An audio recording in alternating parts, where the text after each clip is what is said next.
I'm BB. You're gonna want to restart that though, Jacob. Oh, sure. Okay, fine. We'll restart then. Welcome back. I'm Jacob. I'm BB. I'm Aidan, and together we are Go. That's a new one. Okay. I guess that's the intro now. Speaking of that, slight variation on the intro for tonight. I have in fact written a parody of one of the songs in Act 1. However, I'm going to try something different this time. I'm going to sing that at the end of the stream rather than at the beginning. So, stay tuned for that. It makes more sense at the end for this time. But there you go. Speaking of things that I don't know if they'll make sense at the ending or not. Twisted Act 2. This is going to be interesting because Aidan was not here for the first. Listen, I was very ill. Okay, it happens.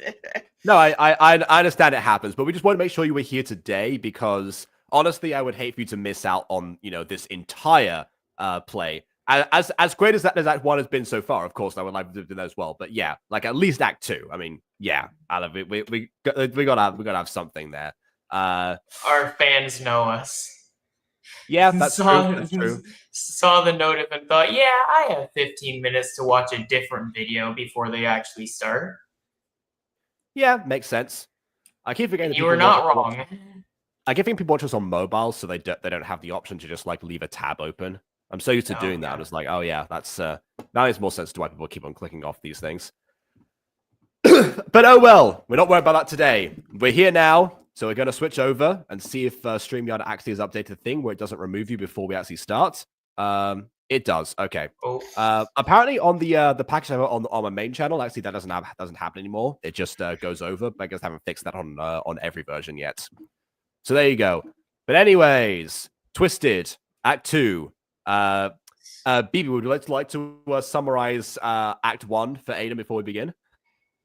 Yeah. So to be clear, whenever you have problems, it's mostly the Welsh. Not the wealth. Whatever you might think they said, it's Welsh. Yes.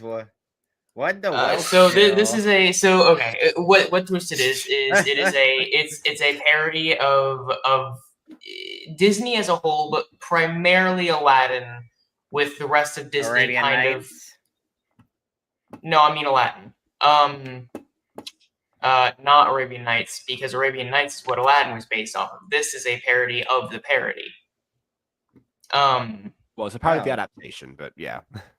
Yeah, so no, I don't mean Arabian Nights.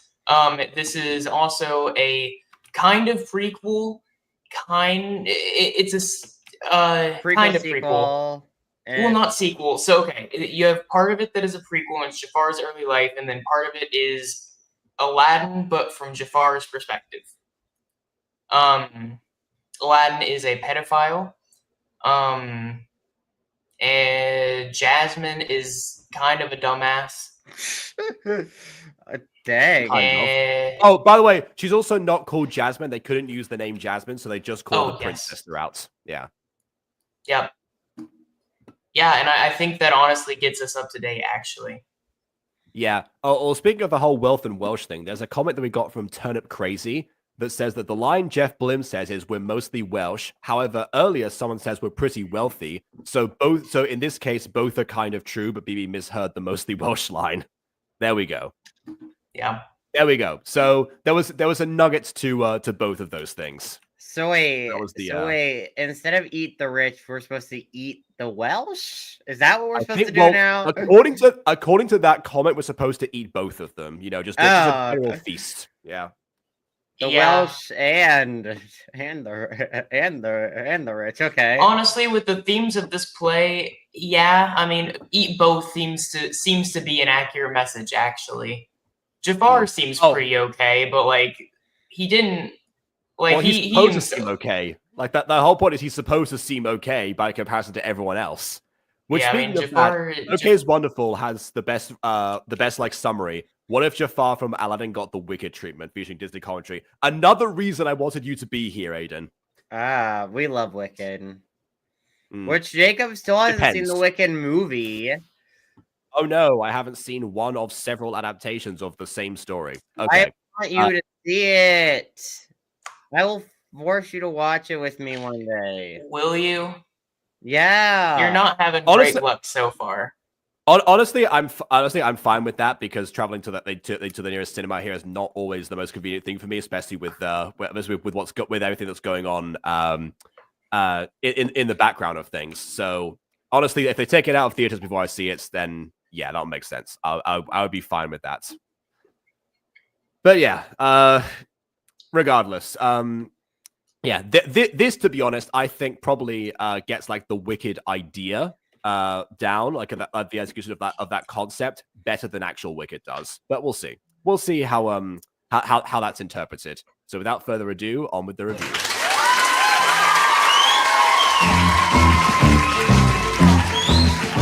Oh, I recognize this song immediately.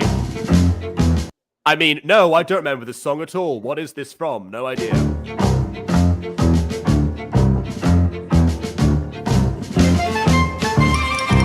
Soldiers, armies of pizza, my faithful legions, your prince has returned. Prince Ahmed, there you are. We'd almost. He has the same kind of cadence to when he did the "Behold" line in Act 1. Forgotten about We weren't sure if you're ever coming back, my prince. Of course I came back. What's up with their mums? Why wouldn't I?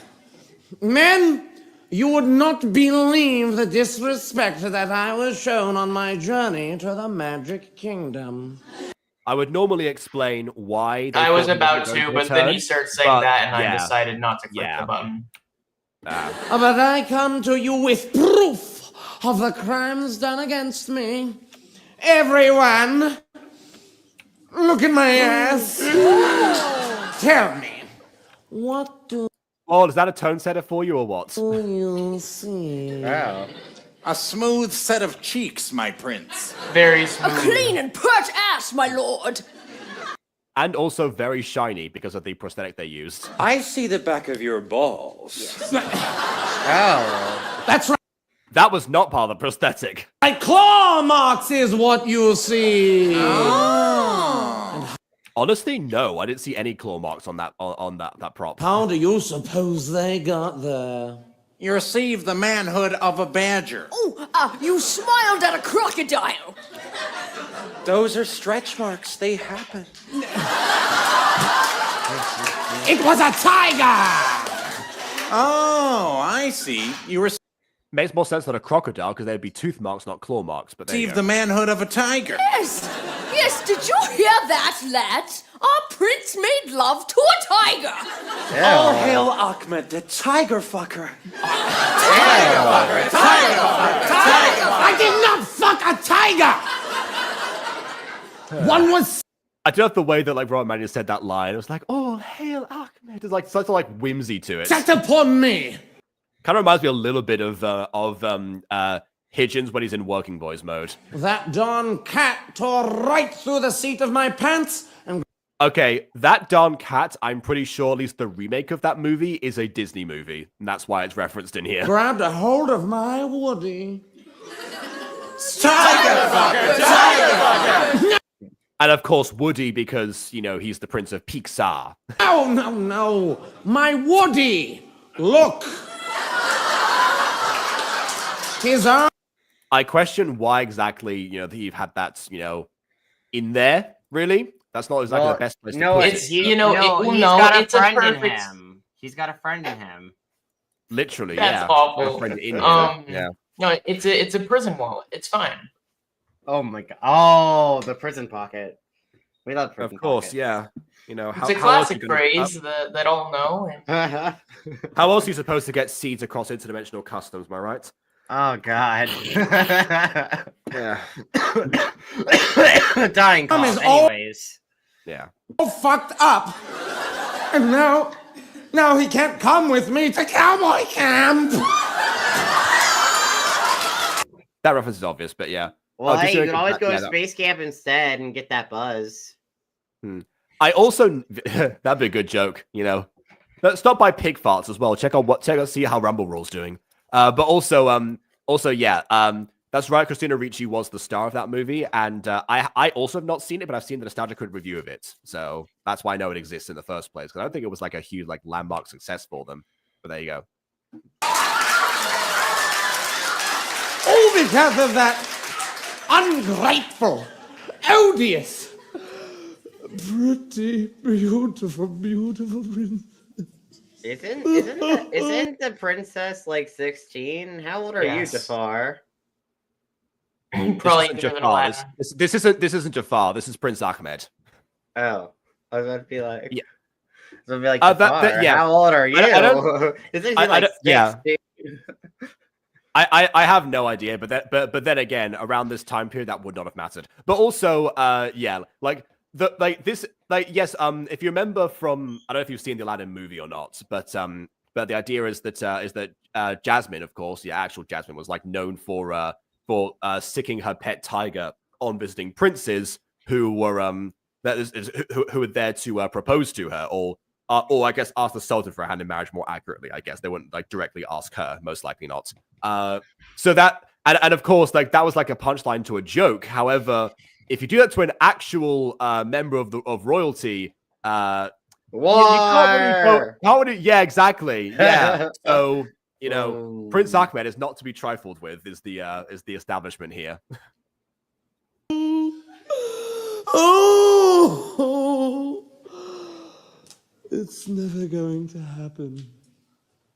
A girl like her and a guy like me. I'm not handsome of the face. No! Silence. I am not fishing for compliments today. Hello, Mr. Morn. I have this weird sticky uppy nose and this ridiculous mustache. I You assume just most shave of off the the mustache. actual like animated version of Prince Ahmed, which again I don't remember what that looks like because I mean honestly Joe Walker, pretty handsome guy, I should just and that's me saying it and not literally everyone else in this chat right now. shave it. Don't you dare. We love you just the way you are. No matter what happens, you will always be a prince to me. Thank you. Accurate. In your homeland, you're a legend. All the people know your name. On the battlefield and off you are superior. I know. In the kingdom now I'm finding that my only claim to fame is an incident involving my posterior. I mean, that would be true if it weren't that literally just happened. So your claim to fame in the Disney movie was that, but I mean, in your kingdom, I think it well known. Anyway. Yeah, I mean, okay, but like, Please. Let's be honest here. Give it a certain amount of years, it will just be the posterior that he's known for. Okay, Like true. when, Yeah, like when people talk about him, they'll be like, "Oh, that's right, the king that got bit. That's right, the prince that got bit in the ass with a tiger."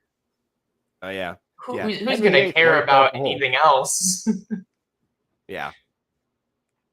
Won scores of bloody wars and mopped the floors with my foes, but no one remembers Ahmed. I've eviscerated peasants from their heads down to their toes, but no one remembers Ahmed. So, just before we carry on, remember I don't know if they want to remember you for that. I mean, Well, it's better than the incident involving his posterior, I don't know. I mean, I'd rather be known for that than murdering people. I feel like that's a worse thing to be remembered by. I don't know. It depends on who you ask. Say my name in these parts, and you'll get a vacant stare until you mention tigers or spotted underwear. Yeah, really, again, not It just happened. in other parts. Just happened. Yeah, like, I don't know. Spotted underwear! So to restore my repute as a fearsome brute, there's only one route I see. Arrange the slaughter of millions of innocent civilians, then they'll remember me. The kingdom hasn't blessed us for years, but... Okay, so, good grief, okay. There we go. That's what I'm expecting from the chat. That's what I'm expecting. There we go. It'd make them remember you, but it doesn't. It just makes them dead. A very good point. Yeah. Remember Ruthless. Oh, everyone always overlooks that fact. I mean, yeah. This is definitely also, more often than not the case. Not exclusively, but definitely more examples than the opposite. Yeah. What I was going to say was that I remember when we read Spies Are Forever, and I said that that the Nazi song specifically reminded me of a song that we will get to later. This is that song. I've been ignored for too long. We're going to war! Caked in mud or drenched in blood, You smell as fresh as a flower. Yes. But no one remembers Ahmed. You can pleasure 60 concubines in only an hour. Less. But no one remembers Ahmed. Back home I was a hero. Ladies trembled when I spoke. But here the women treat me like a throwaway joke. The real problem with this song is the fact that it's not being sung in the Magic Kingdom. If it, like, all the lyrics are based on locations mean that it probably should have sang this in front of that Magic Kingdom itself, not in his own homeland of Pixar. I'm a god on earth, but darling, evil deities incarnate. Now and then can feel a little insecure. Like, you can hear the comparison to the Nazi song, right? Like how they sing one specific thing, then they match the rhyming scheme. The Nazis, blah blah blah blah. Yeah, like that. I wanted some affection. His rejection's almost too much to endure. Am I not a thing of beauty? Don't you want a piece of this? Wouldn't you gladly give up all of your worldly possessions? Yeah, I mean, Joe Walker's asking the wrong people if they want a piece of this. Just to greet me when I come home from a one-sided massacre and bathe my sweaty, bloody body with your tongue. Sex when you flex those revengable wrecks. But the princess rejects me still. She may not love me yet, but I'm willing to bet that once I kill all her people, she will. Yes, she will. Okay, yes. So that part reminds me of that one George III Hamilton song. But Yeah, I was about to say everything this else is so King George Hamilton coded. Yeah, like this, but yeah, like the attitude behind it, yeah. But musically, the Nazi song. Which again, two very unflattering comparisons out of context, actually. Yes, she absolutely will. Let them laugh, that's just fine, but the last laugh will be mine. Cause they can't laugh when they're all dead. I'll make them all regret the day they chose to forget. What's that name, everyone? Time No! Yeah, well, I mean that depends. Didn't Lin-Manuel start writing Hamilton in 2009? I'm not sure if Your Way Back was one of those or not, but yes, this came out 2 years before the Broadway version of the musical. I think it was actually on beforehand. But yeah, and of course, yeah, there we go. There's the name. There's a name, I guess.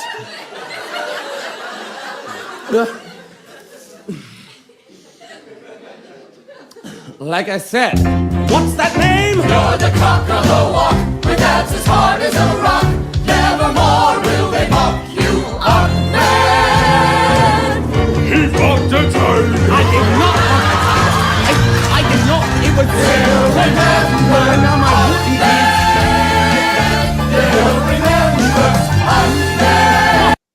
You got to appreciate Ahmed's commitment to clarifying the situation, but also join the choreography. Keep it professional. We appreciate that.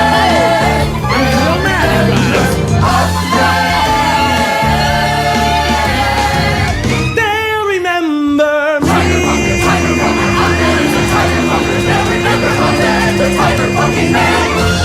What?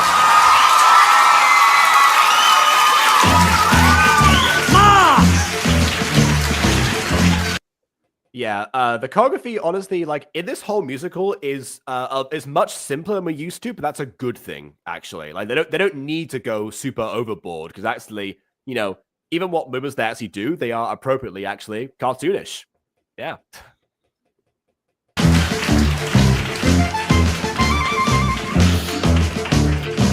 Knock, knock. That's Jafar. Oh, Not that. you aren't Jafar! you busy ruining my life? Well, I noticed There we go. That's the princess. you weren't at dinner, but I Jasmine! saw you try to poison my wine. Usually when you do that, it means you want to talk. What's up? Are you mad at me? What? All right. She has a ready supply of poison. You know, she's royalty. Of course she does. I've got to go find the antidote.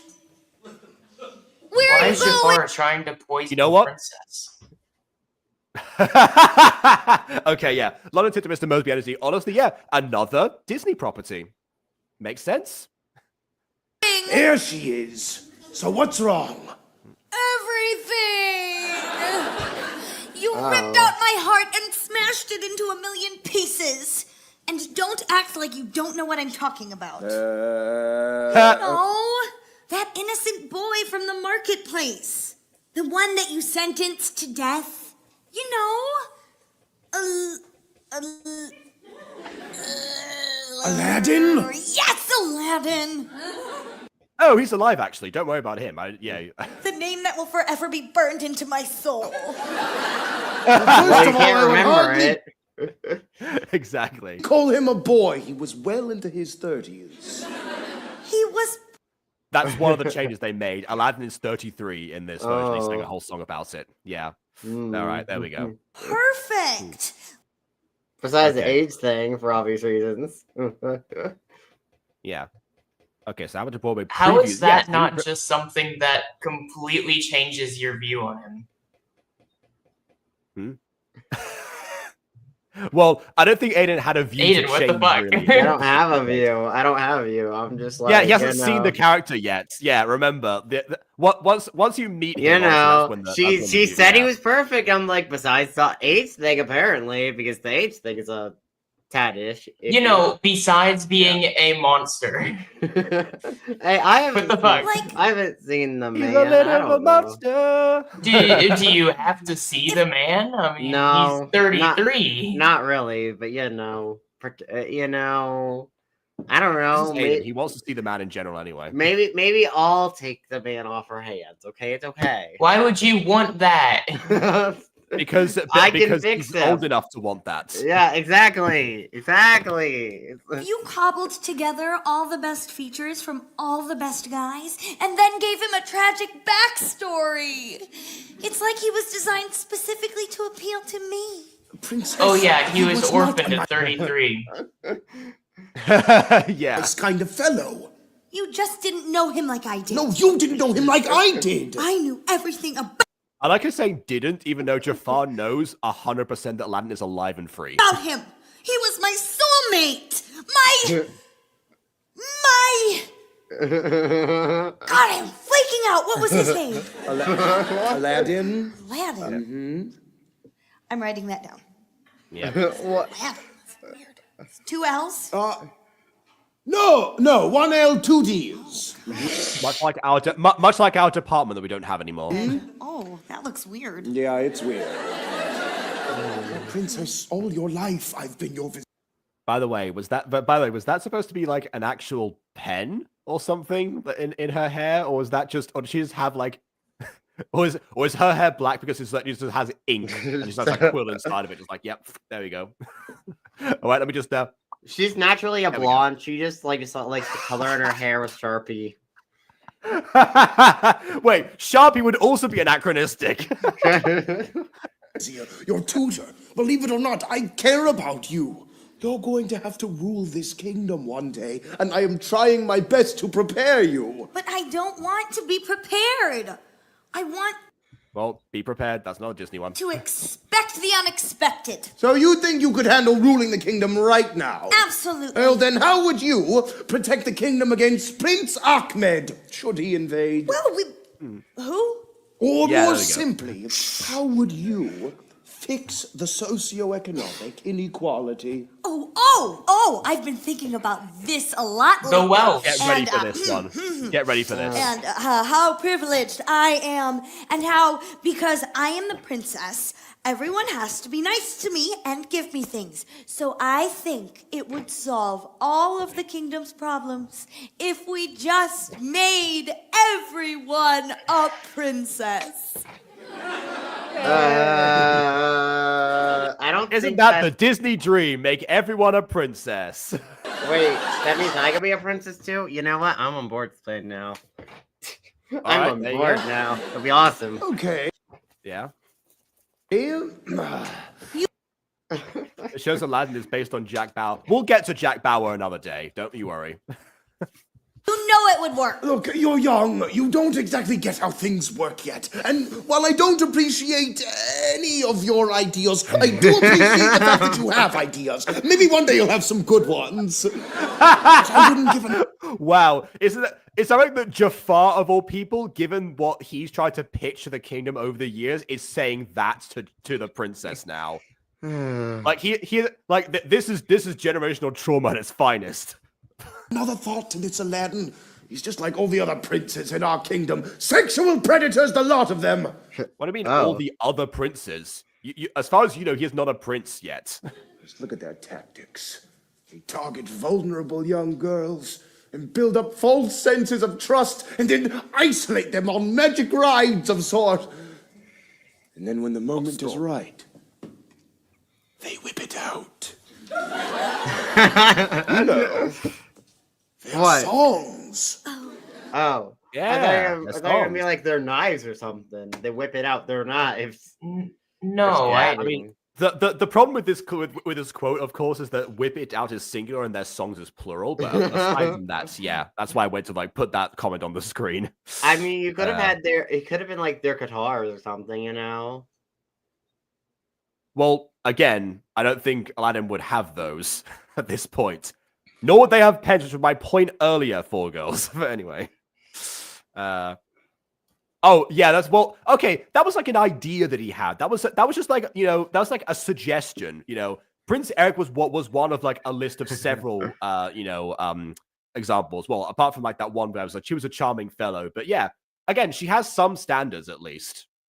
Yeah, And, I mean, she doesn't want Nibbler or soot or anything, but like after that point, Jafar actually, he backed off that idea. Decided to focus on something else, which also makes sense.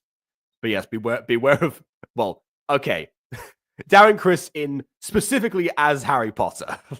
Don't know about Darren. Oh wait, and Toby actually. Never mind, both of those. But what about red vines?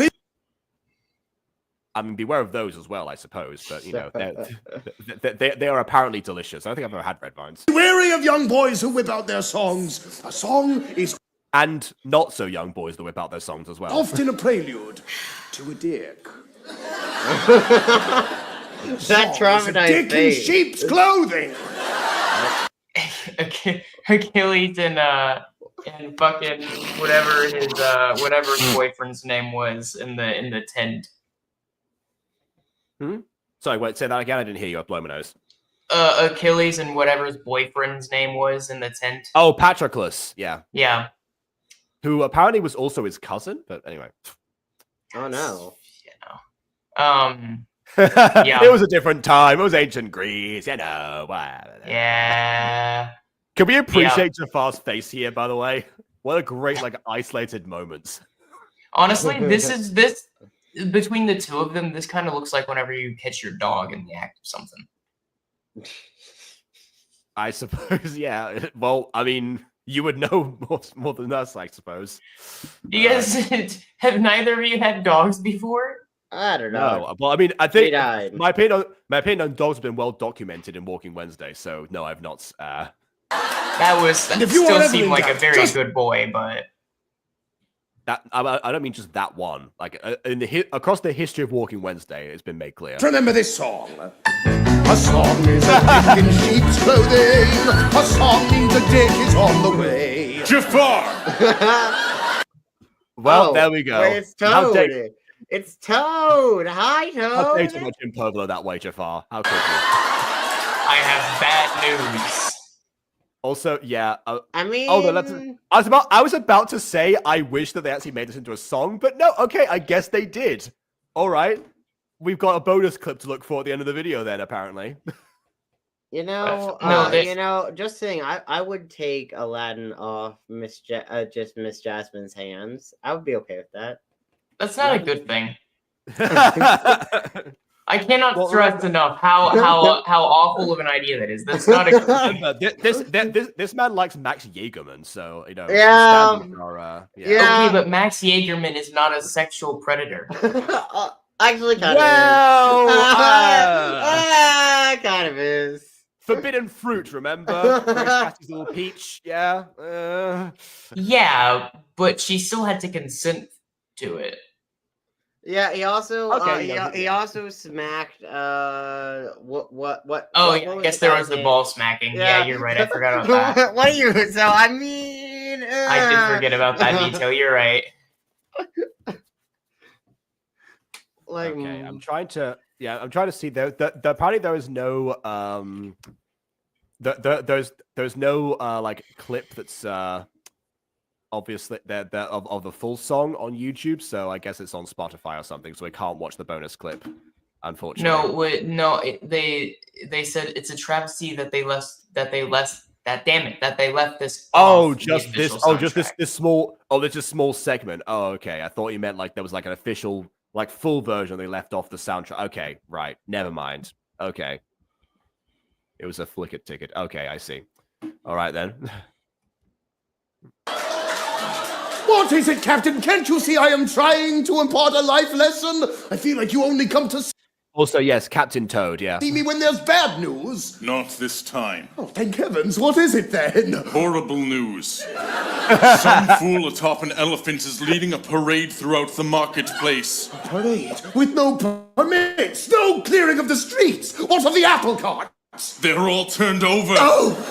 And it gets worse. The madman's throwing gold He just seems to hate apple carts for some reason, specifically, and also bread with raisins. pieces to the starving masses, and they're trampling each other to get to it. I counted 13 dead before the peacocks got to them.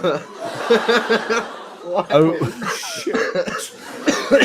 This is not your fault, Jafar. Maybe if you threw a parade every once in a while. I don't want to hear it! I mean, they would be more prepared for them, but I mean, for crying out loud. Captain, let's go. Also, this is all your fault, Jafar. That's why I've been saying that since we started reacting to Starkid. Princess, we'll talk later. Yeah. Oh, I'll be back. You will see. All right. You'll remember you belong to me. Stream. It was actually a pretty good God, parade. that song from They even Hamilton had a is pretty flying good. carpet. Yeah. A flying carpet. Could it be? No, that Aladdin is far too clever to show his face in the city again. And even if he did, he'd be in such heavy disguise. There we go. Not really. Knock, knock.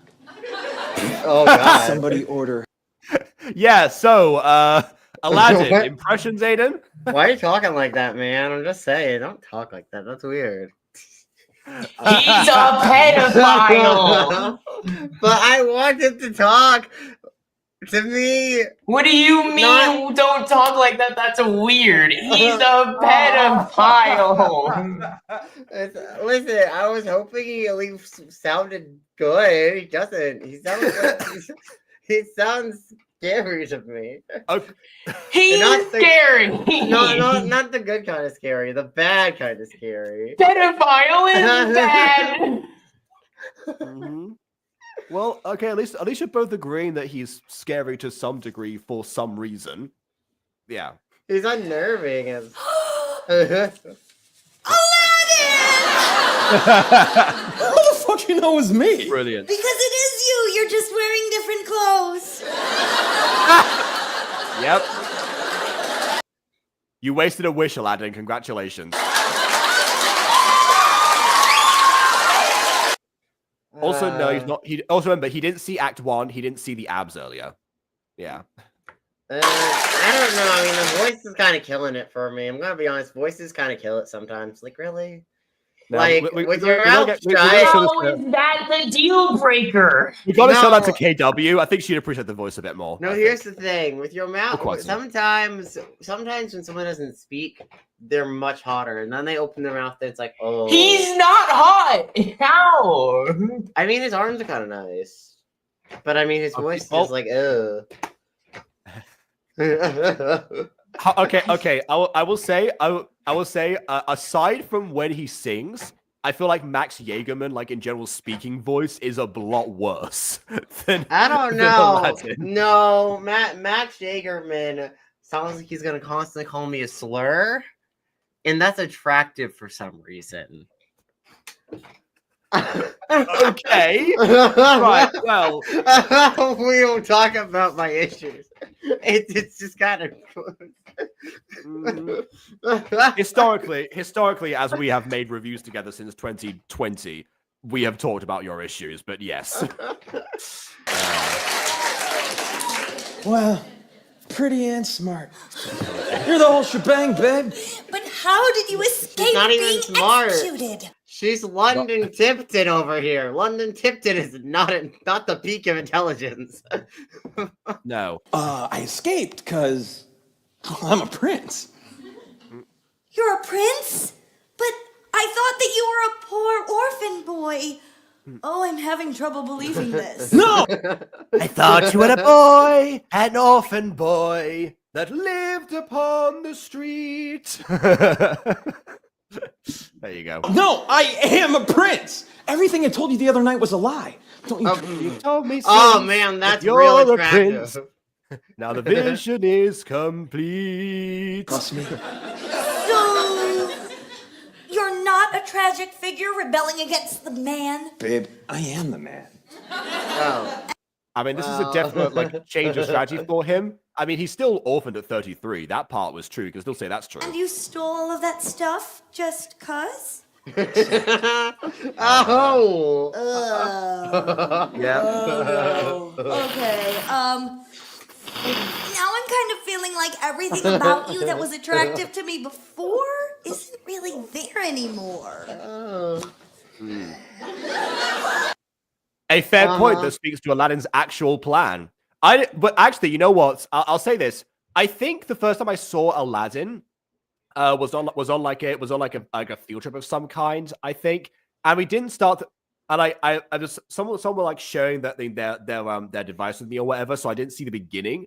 So I didn't know for a long time that Aladdin and Jasmine actually met before he became the prince. Because that, again, like recontextualizes what actually was attractive to her, and like that makes his whole plan seem much more ridiculous. So I'm glad that Starkid called this out. Yeah. No! I'm just being indecisive. It's still you. I mean, one of your core characters being indecisive about romance. That was something you took pride in before now. I've just got to get back on that high that I was on before. Oh. Wait, you were on drugs? You want to get high? Yes. Look into my eyes and talk to me some more about the world's injustice. Sure. Yeah. Well, you know, it's going to whip them out. The drugs, of course. Just let me roll this blunt first. No. Gee, listen up, little dude. I know I can't wish for this chick to fall in love with me because that's against her rules or whatever. But I think she's still in love with you, technically. Yeah, that was the thing. Yeah, that's why Jasmine was like that. His whole plan doesn't seem, I guess, from his perspective, like the actual Aladdin. I guess he didn't realize how attractive he was before, and he overcompensated. Maybe that was the idea. This Aladdin, however, he knows exactly how attractive he is in general. Like he has actively used that to his advantage multiple times. I just want her to fuck me. So what? Just I don't know what high or blunt. Men only want one thing, and it's disgusting. Yeah, we've established he's disgusting. This is not new. Can I wish for that? No! Jeez, how many rules you got, Okay. dude? But sex isn't Funny. love, technically. So you. That is his logic, I guess. That is bad. That's bad. That's so bad.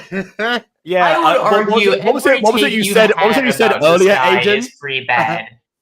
What was it you said earlier, Aidan? Men only want one thing. You're definitely proving that right now. Bastard. All right. I guess I'm gonna have to do this the old-fashioned way. Hey! Aladdin here. How you guys doing tonight, huh? Now he's talking to the camera. Great. Cool. Now shut up for a second. I want to get serious.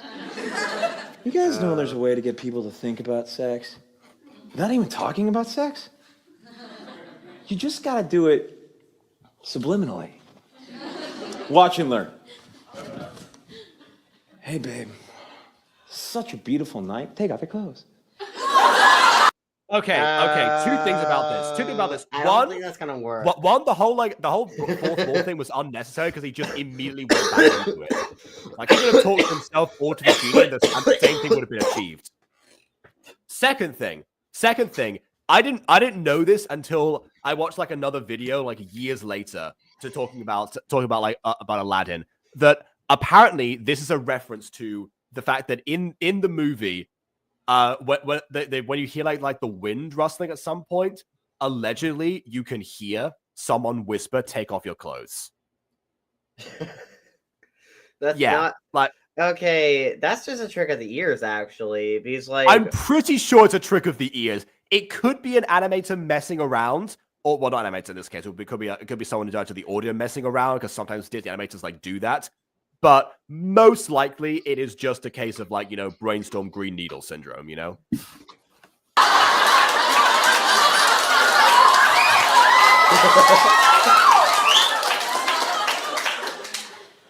What did you just say?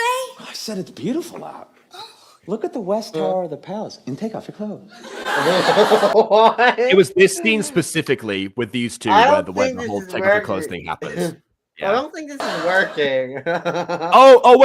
So I'm talking to the tiger. Okay. Fair enough. He doesn't. We never meet the tiger in this version, I don't think. So fair enough. What does it look like? A big, long shaft with a tiny head on top? And yes, this is another thing about the designs. Most of the Little Mermaid Palace had this had that like referenced actually. People thought that on the DVD box art. That's what one of the towers looked like. Yeah, I don't know. I mean, I feel like this is kind of a stretch for people. Like, I don't think that was at all the intention. That the tower is a Little Mermaid. Yeah. Oh, okay. So this was the okay, another version of this, I suppose. I have no idea. Anyway, Wait, what? What does it remind you of? A giraffe. Really? I see. Maybe you can't take off your clothes. Get a good look at it from down here. What do you say we take a magic carpet ride? And your clothes on. Oh, it's the VHS clock, not DVD. Okay, right.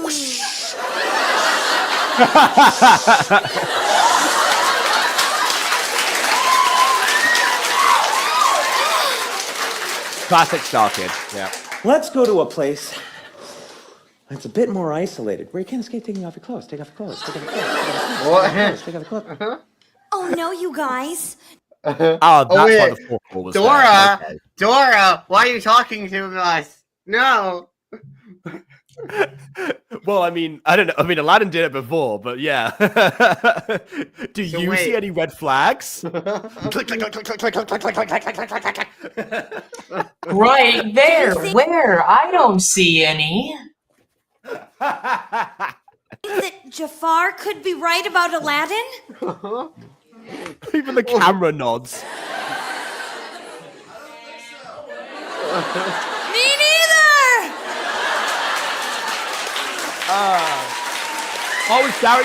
Oh wait, hold on. That was Darren. I was about to say like, what? Kudos for the person in the audience for like actually like contributing that, but I didn't know it was Darren Chris in the audience. Okay, all right. I like how they had to put in a That plant kind of just so that way someone would agree with Aladdin. That's what I was thinking. Like if like honestly, see that kind of ruins it for me. Like, the idea that somebody just did that on their own is way funnier than it being Darren Criss as a plant. Honestly, this is my suspicion about like one particular scene in Trail to Oregon. But again, we will definitely address that. But yeah, all right. This thing was his joke. I was not there during this. What? What? Oh. Okay, wait, okay. Now I'm confused. Guys, get your story straight, please. Was it Darren or not? Okay, moving on. Aladdin is so nice and charming. I mean, it's not like he's singing or anything. Well,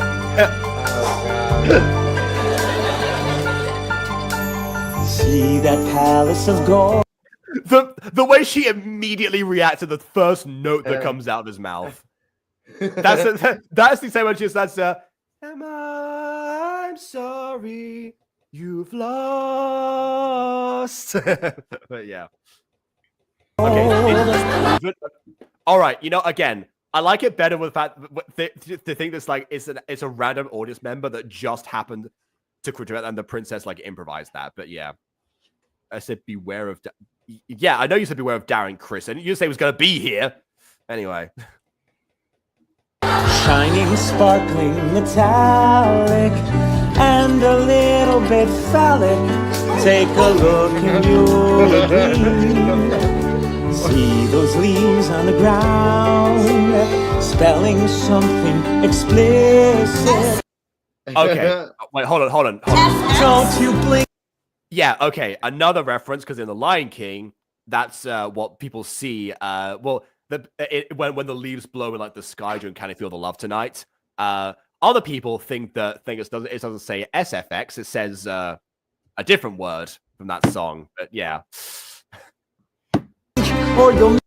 Also, one thing I was going to say before about the towel looking phallic, there's actually a very high chance that the princess has never seen anything that looks phallic. Given how sheltered she is, it would kind of make sense. Miss it, gently asking you and me, take off your clothes. So many hidden messages, subtle yet slightly lewd. But if you're shrewd, they'll put you in the mood to take off your clothes. You know, that just kind of like made me think there is a non-zero chance that somebody a couple sometime has paused The Lion King at that particular point and decided that this is the time. Let's dance the devil's tango. You know, the love tonight. And they did. I'm sure they did. I feel compelled subconsciously. I don't. If you're addressing it, it's not subconsciously, princess. I don't know why or how, but here and now, I'm tempted to take off my clothes with you. I wanna take off my clothes. Oh my God. I feel free as a bird, with no cage and no owner. Look, that priest has a boner. Another Little Mermaid reference. It was his knee in the actual film, but again, the positioning made it look weird.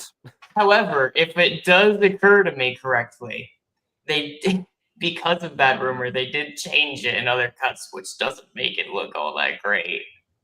I mean, it's I don't know, Barbra Streisand effect, I suppose. One thing I really like about this song actually is the fact that it kind of starts off the same way as A Whole New World would do with the da da da da da da da da da da da da, but versus like da da da da da da da da da da da da. So all the notes are in the same place, but they are pitched differently. You know what I just realized though? It's a good way of avoiding copyrights, and then it goes to something different after that. So you get the reference in your head. You're compelled subconsciously, No, even if she does take off her clothes, though, does she know what sex is?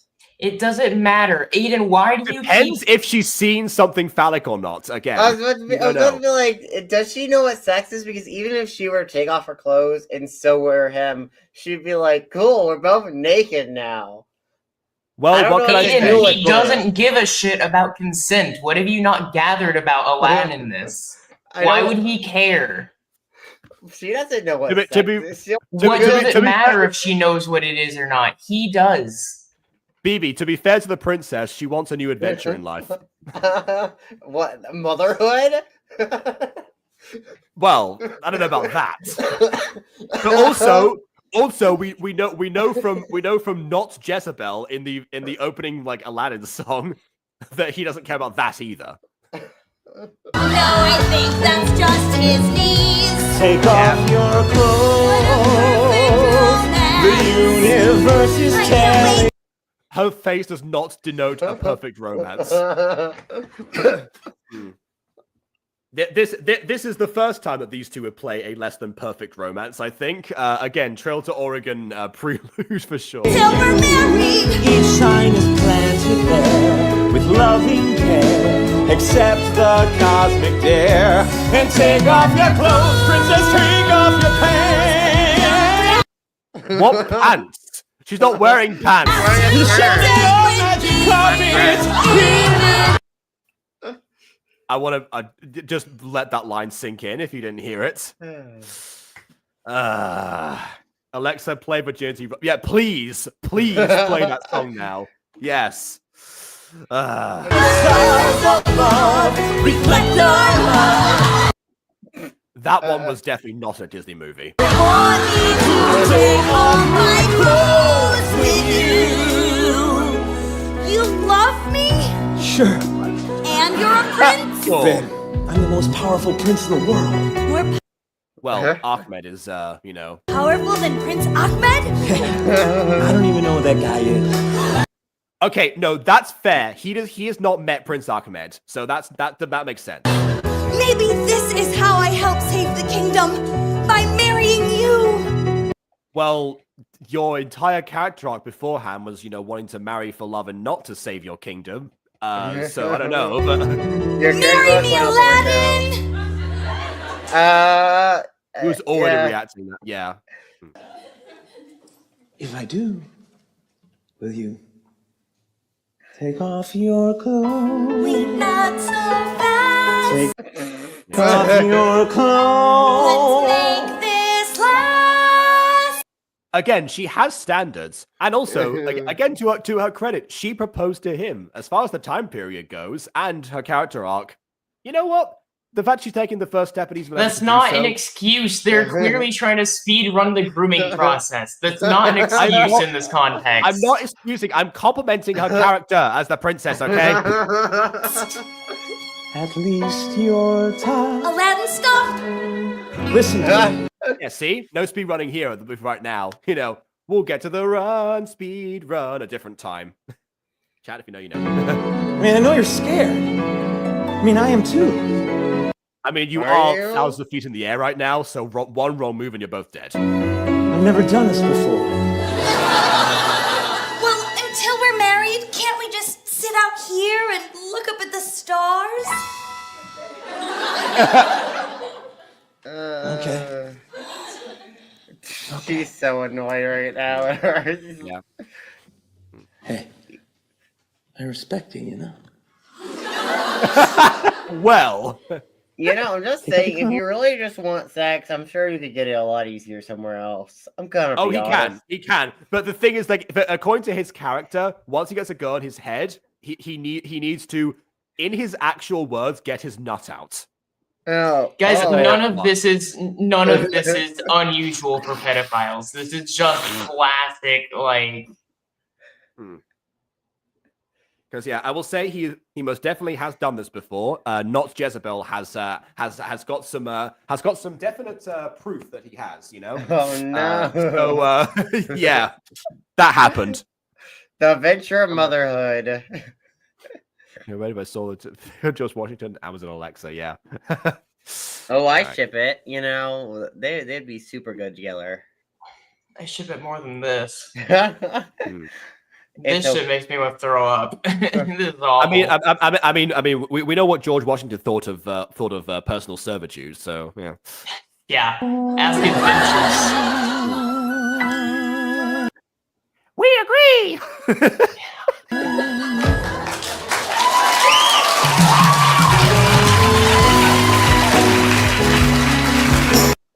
Hey, look, of all songs to play, Virginity Rocks is not that bad, to be honest. Yeah, I mean, what would be so... I just don't get what would be so awful if Alexa plays Virginity Rocks. Exactly, compared to what's going on right now, yeah. Honestly, Jafar should have sang Virginity Rocks to the princess.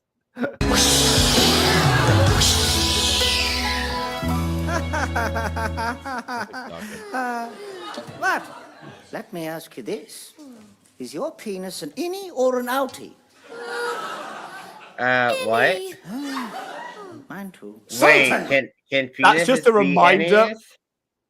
That's just, well, okay, so the first line that the Sultan had was the fact that he that many years ago he took his finger and you know, just shoved it in there and inverted it. So yeah. How are you peeing? What? Well, I mean, I assume that the urethra still works. Oh. I guess, yeah. My lord, my liege. Jafar, can't you see I'm in the middle of a mind-blowing conversation with this furry man? Furry man, okay. What is it? I was just in the marketplace clearing up after an unauthorized parade when I saw him. Prince Ahmed is back. I prayed that he was just a one-off joke, not to be taken seriously. But he's brought the entire army of Peaksar with him, and they'll break through our walls. Our kingdom is doomed. And I have failed you. Yes. Oh, your Yes. Like always. Oh. And like always, I've had to rectify your incompetence. What? How? Yes, the princess has finally chosen a suitor. A prince. I mean, that's great, but also you still have an army at your doorstep. She shall wed upon the morrow. He will call upon his armies, and they will defeat Prince Ahmed. Well, who is this man, this hero? Why, the greatest prince in all the world. Why, he's got 50 elephants, llamas galore. Wait, question. I love the way that was one of the wishes you cannot kill with your wish?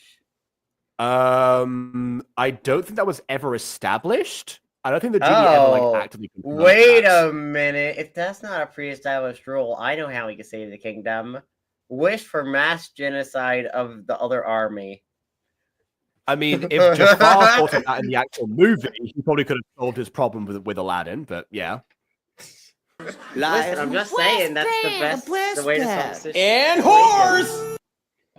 Oh well, God. There you go. Don't forget about all my whores. You! Where is the... I mean, You have horse?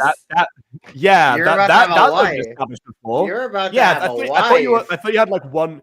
Yeah, I thought you had like one girl in in mind at the moment. Okay.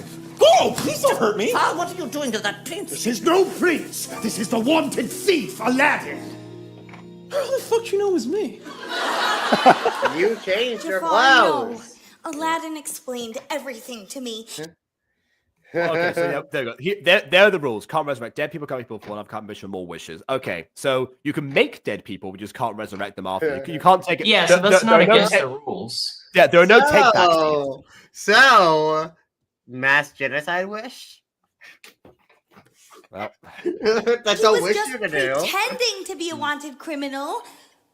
For fun, he's actually a powerful prince. No, he's a liar.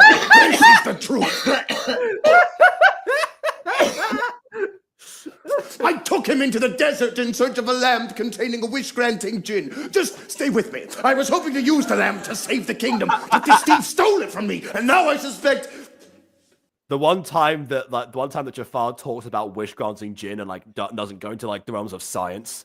Now what the fuck am I talking about? I know that he used the lamp and wished for this prince costume. That is what we are looking at right now. I bet the lamp is under that lamp-sized hat. Bullshit! Why would I pretend to be a prince? Just to get laid? It's not me. Boy, do the first good deed of your life and hand over the lamp. You have selfishly squandered its magic for long enough. Whoa! Why are you picking on me, Jafar? You afraid I'll reveal your little secret? What secret? Does anybody else here ever wonder how this guy just opens his yapper and can talk anybody into anything he wants? I mean, he can't really. He's been established to have been to have failed on that regard several times. I don't think that quite matches this Jafar. What's he using? Logic, reason. See, I was kind of thinking. What, magic? Magic. Sultan? Princess? This guy is a sorcerer. What? Think about it. How is it that he knows so much shit? Hey, Jafar? Reading? Where do hippopotamuses come from? Africa. See, how'd you fucking know that, sorcerer? What? I thought you lived in Africa. All of you live in Africa, pretty sure. You are flying by the seat of your pants, boy. No one here believes you. Yes. Can't believe it. Oh my god. I have had a sorcerer in my midst this entire time. Guards, capture that sorcerer. No. I love the way he says, "Captain that saucer." This is your own fault, Jafar. I should have known you were a sorcerer. You're Well, there we go. He's not giving bad news this time. That's a difference. idiots. You're all idiots taking the word of that worthless street rat over a lifelong faithful servant. How I ever served you for all these years, I'll never understand. I would have expected this from all of you bozos. But Princess, I am very disappointed in you. Ah, famous oriented. Okay, fair enough then. In that case, not Africa. Fair enough. All right then. All right, I've heard enough. Seize that vile betrayer. Off with his head. No, I don't want to get my head chopped off, so I'm going to go. Oh, off with his head. Probably the oldest Disney reference they've made. Oh wait, no. Apart from Prince Charming, Combine this bottle of potassium chlorate and this bottle of sodium bicarbonate. which I just happen to have on my person at all times. No biggie, of course. No questions asked there. It will create a large cloud of smoke, which I'll use as a cover to make my escape. It will look as if something magical has happened, but it's simply a chemical reaction. Don't tell Yeah, them what I mean, you're going to do before you That's do fantastic. Why are you telling the audience? We already believe you. Sorcery, chemistry, and poof!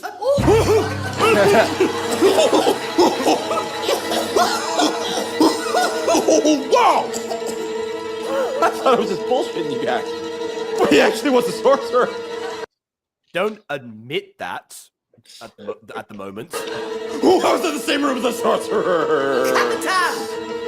Says the guy who has two, nearly infinite wishes. That's No, I mean of infinite potential, not like infinite like supply. Oh, I can handle this. I got one wish left. I'm saving it for.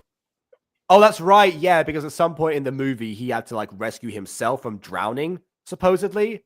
Oh, I think that was Jafar's fault for putting him there. So that was actually Jafar's fault. I'm pretty sure. Again, I haven't seen the movie in a long time. Bigger dick. Oh shit! Where's the lamp? Oh, there you go.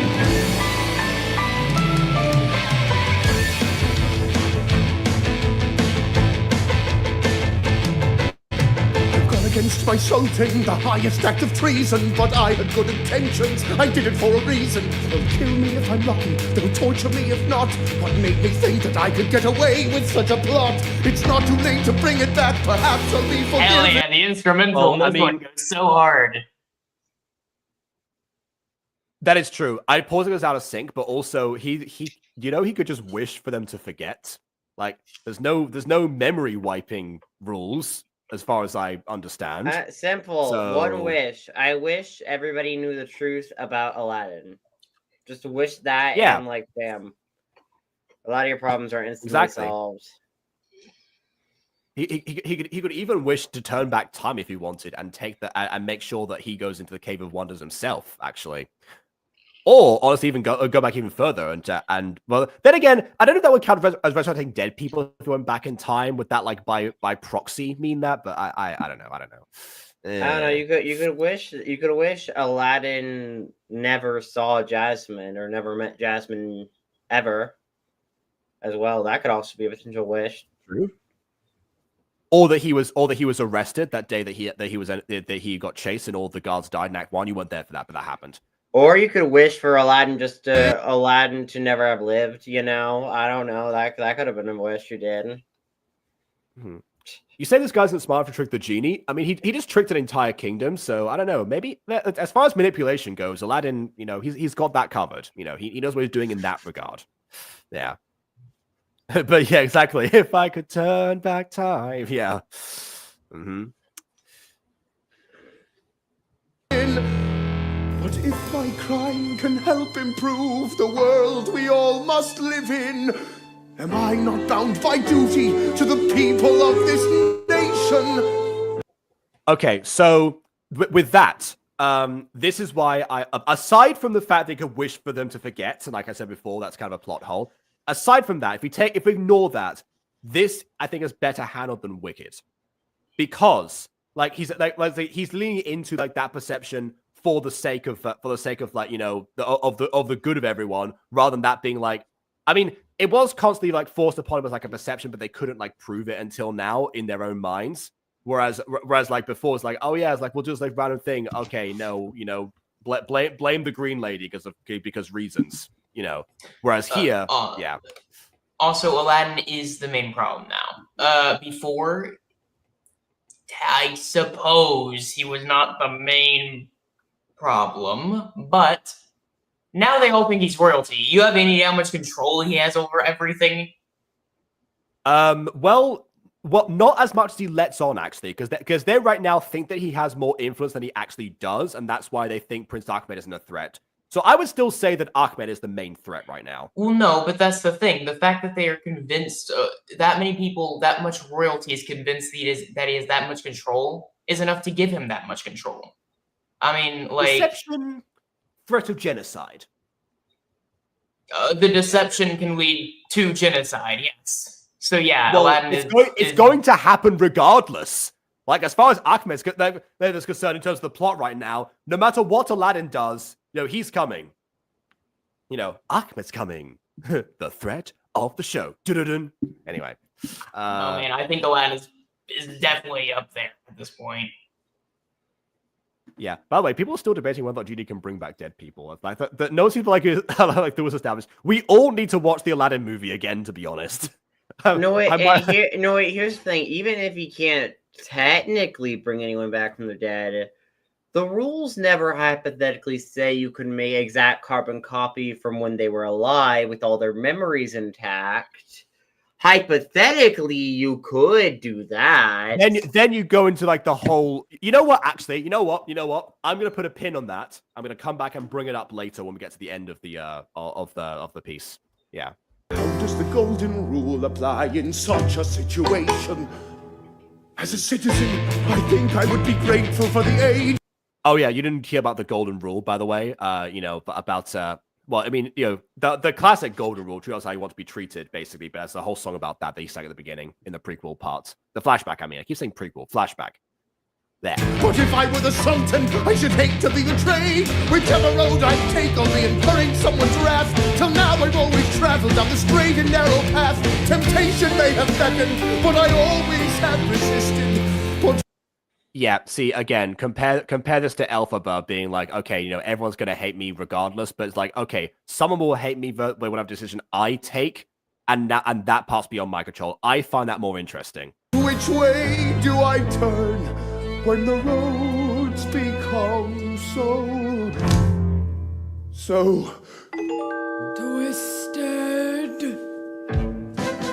Okay. Who are you? A fellow traveler down a twisted path. Oh no, I know you from Shahrazad's stories. You think you know, as others think they know you. But there are two sides to every story. I used to be the ruler of the ocean. I was benevolent and always kept my word. But my brother held the antiquated notion that women should be seen and never heard. Okay, so actually, I remember at one point, this is like a really like random Disney fact, I suppose, but at some stage, I remember, I think it was like before I even moved to Spain, so I must have been like really young, like lived in the US and everything. We actually there was like a version of the Little Mermaid story from Ursula's perspective. And for some reason, there was like a difference between like Ursula and bad Ursula for some reason. They did that in that thing. I don't know why they kind of went down that route.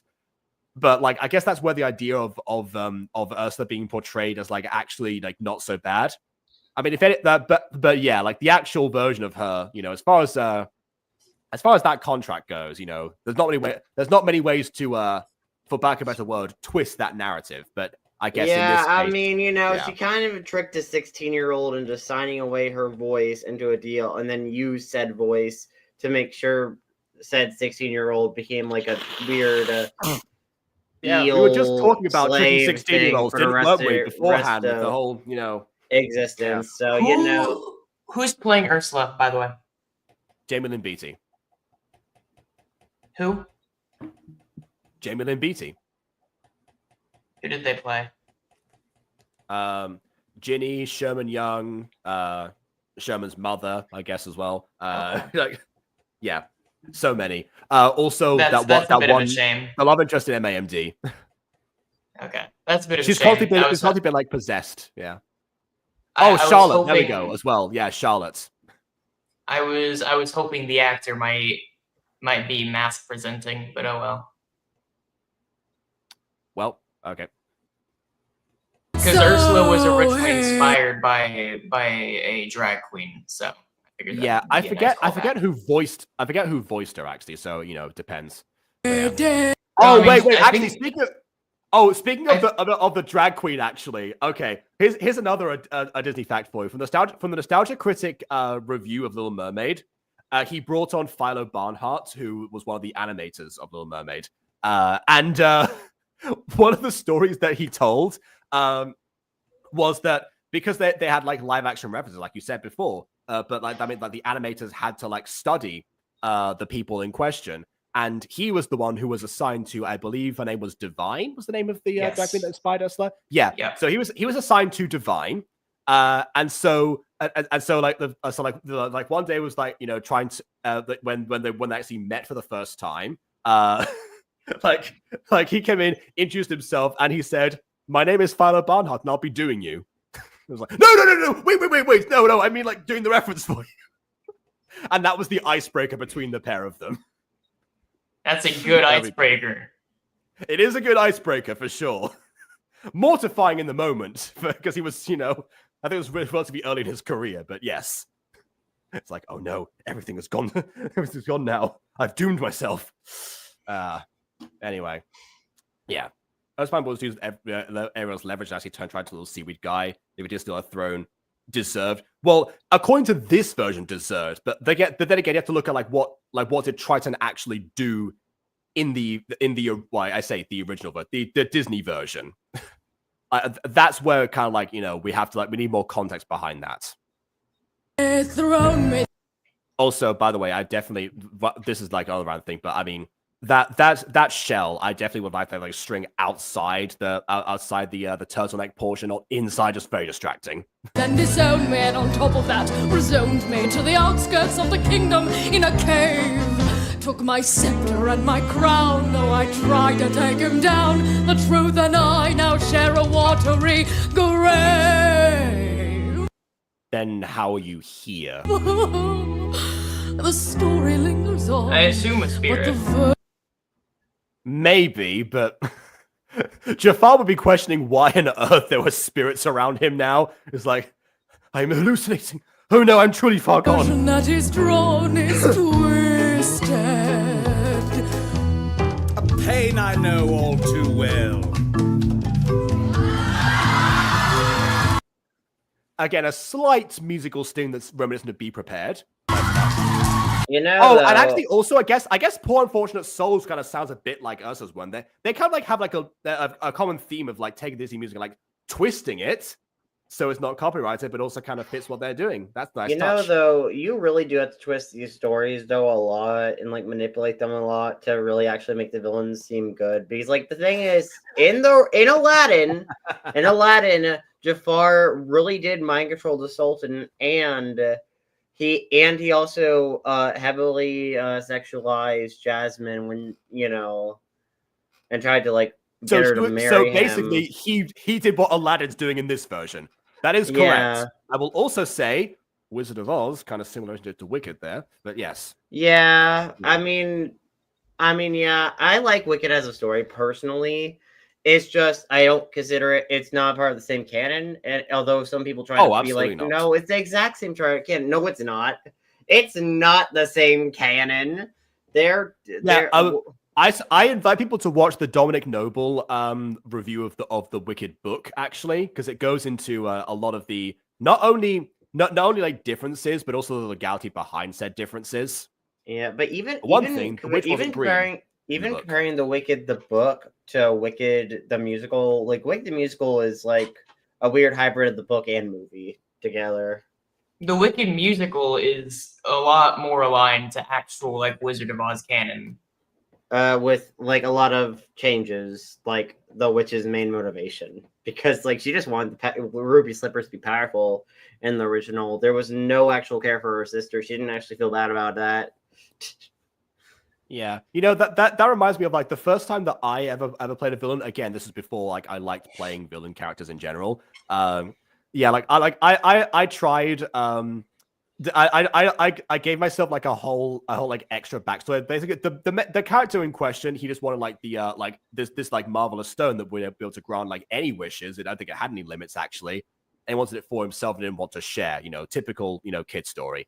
But then because we had like more actors than there were characters in the play, there were like he had a family. By the way, this will remind you, BB. I use this exact same character for Super Kawaii Christmas School Up School Moonshine Show, and then also like gave so his daughter and their pet.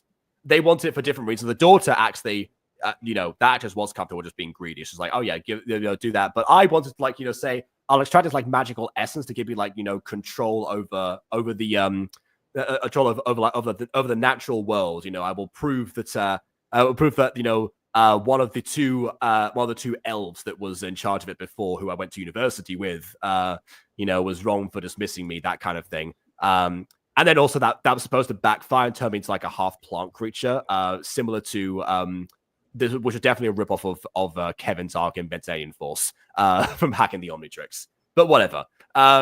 So yeah, but of course that was all denied because also where we're gonna get like the makeup and plant costume on such short notice. I didn't run that by anyone. So yeah, that was never gonna work out. That was just like a thing because we had I've had free time because like they were trying to plan like their armies and such. So the villain was like off screen at some point. So we just stayed in character and just like role played the family life of the of the villain family. So yeah, a little bit more nuanced but still villainous, which probably works a little bit better in most situations than the twisted version. But for here, this makes sense. Also, if you want to complicate things even more, there's this in the original Wizard of the Oz book, the shoes were silver and the witch wasn't even green. The colors were changed for the movie to show off the new Technicolor process. Yeah. Which, by the way, I want to make also covered in Dominic Noble's review there. I will also say, maybe this, I don't know. I feel like I don't hear people talk about it, so I don't know how popular an opinion this is, but I really wish we at least went back and emulated the Technicolor like style. I know the process is kind of like there's a lot of details that it would like time to get into, right? But like you can emulate the very like saturated style and all that, and I really miss it. I think a lot of films now don't feel as colorful as I wish they were. I think that's partly because of the switch to digital film versus analog. Because actually, in the credits of even modern films, you still see colors provided by Technicolor to this day. Technicolor is still around, but the actual Technicolor process is not. It's not the same Technicolor as it was at the time. But also, to be fair, if someone were to just make something Technicolor as a thing is very interesting because, like, if you go back to the Wizard of Oz, the ruby slippers are a very dark red in real life. In real life, they're a lot darker of a red, and that's because with the Technicolor process, it makes everything that's super dark look a lot lighter and brighter. Yep, super saturated. So granted, you would have to adjust every prop, every outfit, everything on the characters wearing, everything filmed to be at least slightly darker, so you don't have everything look horrible when you put it through Technicolor. I mean, that's just part of the behind the scenes stuff. So you would have to plan that in advance if you were to it's also not. You couldn't just make it Technicolor for no reason, for just randomly. Well, I mean, you couldn't do that regardless. Technicolor was also a more complex process for the people doing the color grading in the first place. The Technicolor process was a lot more intense and handcrafted than a lot of modern color grading tends to be. Which is, again, part of the reason why I imagine we stopped doing it. But you can still emulate the very saturated look, and I really prefer it because I think it adds a lot more life to films that I think we've kind of abandoned a little bit. I mean, you could probably do that by just changing the film saturation in the first place with modern editing softwares. That would be almost a click of a button. Yes, like so you wouldn't even in go through the whole behind the scenes thing that Aidan's describing right now. You could just do that. I know, that's what I'm saying. Like, I wish we at least emulated the style more, because we just kind of totally abandoned it after we stopped doing the technology and all that. But we do have like the tech to do it rather easily now. I think there is also an impression that that's like darker, more desaturated films end up like end up like giving the impression that they're meant for older crowds, and therefore you feel older by more mature by watching them versus I guess Funny Wizard of Oz story for kids, that kind of thing, or even Harry Potter to that degree, because there's that whole thing about the last 3 films barely being like visible at all.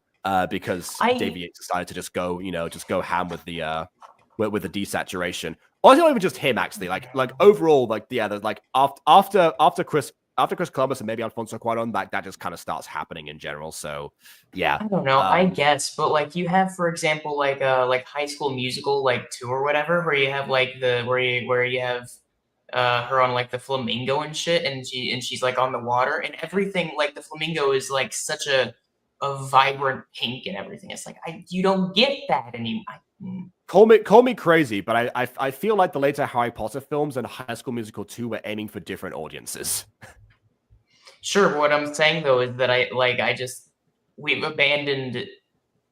I know what you're saying. We've moved on. We've agreed with your point. We've moved on from it. I was now talking about the reverse of that. Why the logical thought process of the filmmakers is not to do that. It was a different stage. Yeah. Yeah, but we can have both. We just stopped doing one. Yeah, I'm not saying that I agree with the idea of why they don't do it anymore. I'm saying that's probably the reason behind it. I just see the logic from their perspective, but I think they're missing a trick basically. And so does Abby, clearly, with the example here of Wicked, which, by the way, what's the stage version? That's not an issue there. There you go. I mean, I will say I do quite like the way the colors look in Wicked. I know it's not for everyone in the Wicked movie, but I do quite like the colors actually in Wicked. I do think they're quite nice. Plus, it was filmed on an actual set, and I do quite like that aspect because not just on a giant green screen like a lot of. That's an entirely different point. Yeah, but there was natural lighting for the most part. That's why the lighting was kind of hit or miss sometimes. Natural lighting. Okay. It wasn't on a controlled set. You know what? Since you brought the idea of filming on a real set, that's the thing that I miss the most in modern films, because actually, from some classic films, up until the 70s, but also before that, there is a real impression that that they share a lot of groundwork or essence with stage shows. A lot of them are based on stage shows, which makes sense as to why. Even The Sound of Music, for example, it's a whole expanded wide area that kind of feels like you're on a stage set. There's the BBC Shakespeare collection is also a perfect example of they basically did painted sets essentially, and that's just there and just decide, okay, let's film them. Not exclusively, they did film on locations sometimes, but depending on the one. That's one thing that I miss, because that is a very unique looking style, especially nowadays, I guess. So I can see the logic of why they abandoned that, but yeah, definitely missed that as well. Maybe this color could have been punchier, but didn't take me out as hard as it did other folks. Okay, yeah. That's also makes sense. Yeah. I want color in my face. I want Edward Scissorhands color. Also fair. Both lion and hyena lived in perfect harmony. Perfect perfect harmony. I don't know about that. Okay. I brought him Yeah. into what had been a senseless age-old feud. I was prepared for anything What do you mean? except for what ensued. They were horrible. What? Yeah. See, this is why with these kind of stories where they try to be like, oh, the villain really wasn't a villain. You know, they're just misunderstood. It's like, where are they? Where are they? What kind of justification? It feels like they're trying. Yeah, it feels like they're trying to like incite the reaction of like, oh wow, yeah, like when you put it that way, you know, I never thought of it this way before. But then when you actually think about it again, it's like, oh yeah, there's a reason I never thought about it this way before because it didn't happen. God, it's like when Also, people try to justify Cruella, like Disney did the Cruella movie. It's like, oh no, she doesn't hate dogs. She has dogs. It's like, no, she just wanted to skin Dalmatians for vanity. She didn't She doesn't care. hate dogs. She thinks that they're beautiful aesthetically. Yeah, she just wants to skin dogs. Oh God. The whole point is to control. But also, it's diminished by the fact that they're trying to control their narrative, and it does not align with what we saw. Yes, my precious cubs and stole my throne. Return to segregation and the hateful ways we'd known. Though I'd advocate for unity, I always was denounced. So when I saw an opportunity to right the wrong, I pounced. You killed your brother. You threw him off a cliff and exiled his son. How do you just? Here's the thing: what they could have done. If we're making the killing the brother is not so bad as an isolated incident. The thing is though, like I think what he's trying to say is that. Actually, no. I think honestly, I just disagree with you. Actually, I was trying to warp it in a way that makes sense. I'm gonna make the point that this is the second time that BB has said that murder is the lesser of two evils in a situation in this stream. Okay, but also, you know, what they could have done with Scar actually is that there was like a sense of like how he was wrong, but it wasn't like this. No, because like in terms of like lion culture. You know, like it's always, you know, the strongest is the one who rules. So Scar, even though he was the older brother and should have been and would be king by most like definitions of like how humans would have kings, Mufasa being the strong one actually like took over for that reason and left Scar, you know, on the wayside. Actually, normally lions get like kicked out. Male lions get kicked out of their specific packs if that happens to them. You know, like it's. I watched a documentary about lions where even the father of the pack actually got like exiled by two new random males that like came up out of nowhere, and then like he just kind of left, and like that was the end of this part of the documentary actually. Again, that's what happens, and so that idea of like Scar feel like he had his rightful place stolen from him. That that was sort of implied in the Disney movie, but yeah, like that's where you can sort of see from his perspective how he was correcting something, you know, that would seem unfair to him.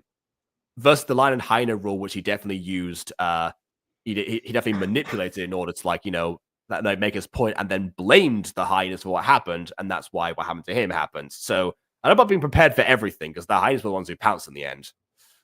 Also, yeah. I think that it was Ed that landed the final blow. No proof of that, but just my headcanon. Yeah, I would say in this instance where it's like a situation of like him like honestly seeing his brother as like hosting, in his own words, segregation and like in disunity, right? I don't know. If he actually cared about the hyenas, that would be a good point, but yeah. Yeah. So it's like, you know, maybe killing the brother's not the worst of the options. That is such an ominous shot. That is such an ominous shot. Mm-hmm. Before my fall, in a fate that one might call well twisted. They weren't ready for why did you die? No, tell me. Why did you die? Who killed you? Who? Ed. Edge. Who killed you, huh? Definitely Edge. You know, was it those hyenas you were trying to like unify with? Oh no, yeah, that definitely. Who killed? They hated you because of that evil-looking scar on your face. For I mean, no. Is that no? What? favors the Yeah, like, trust me, I met you 5 seconds ago, but I know your story. beautiful. Au contraire! Again, perfect casting. Full attack.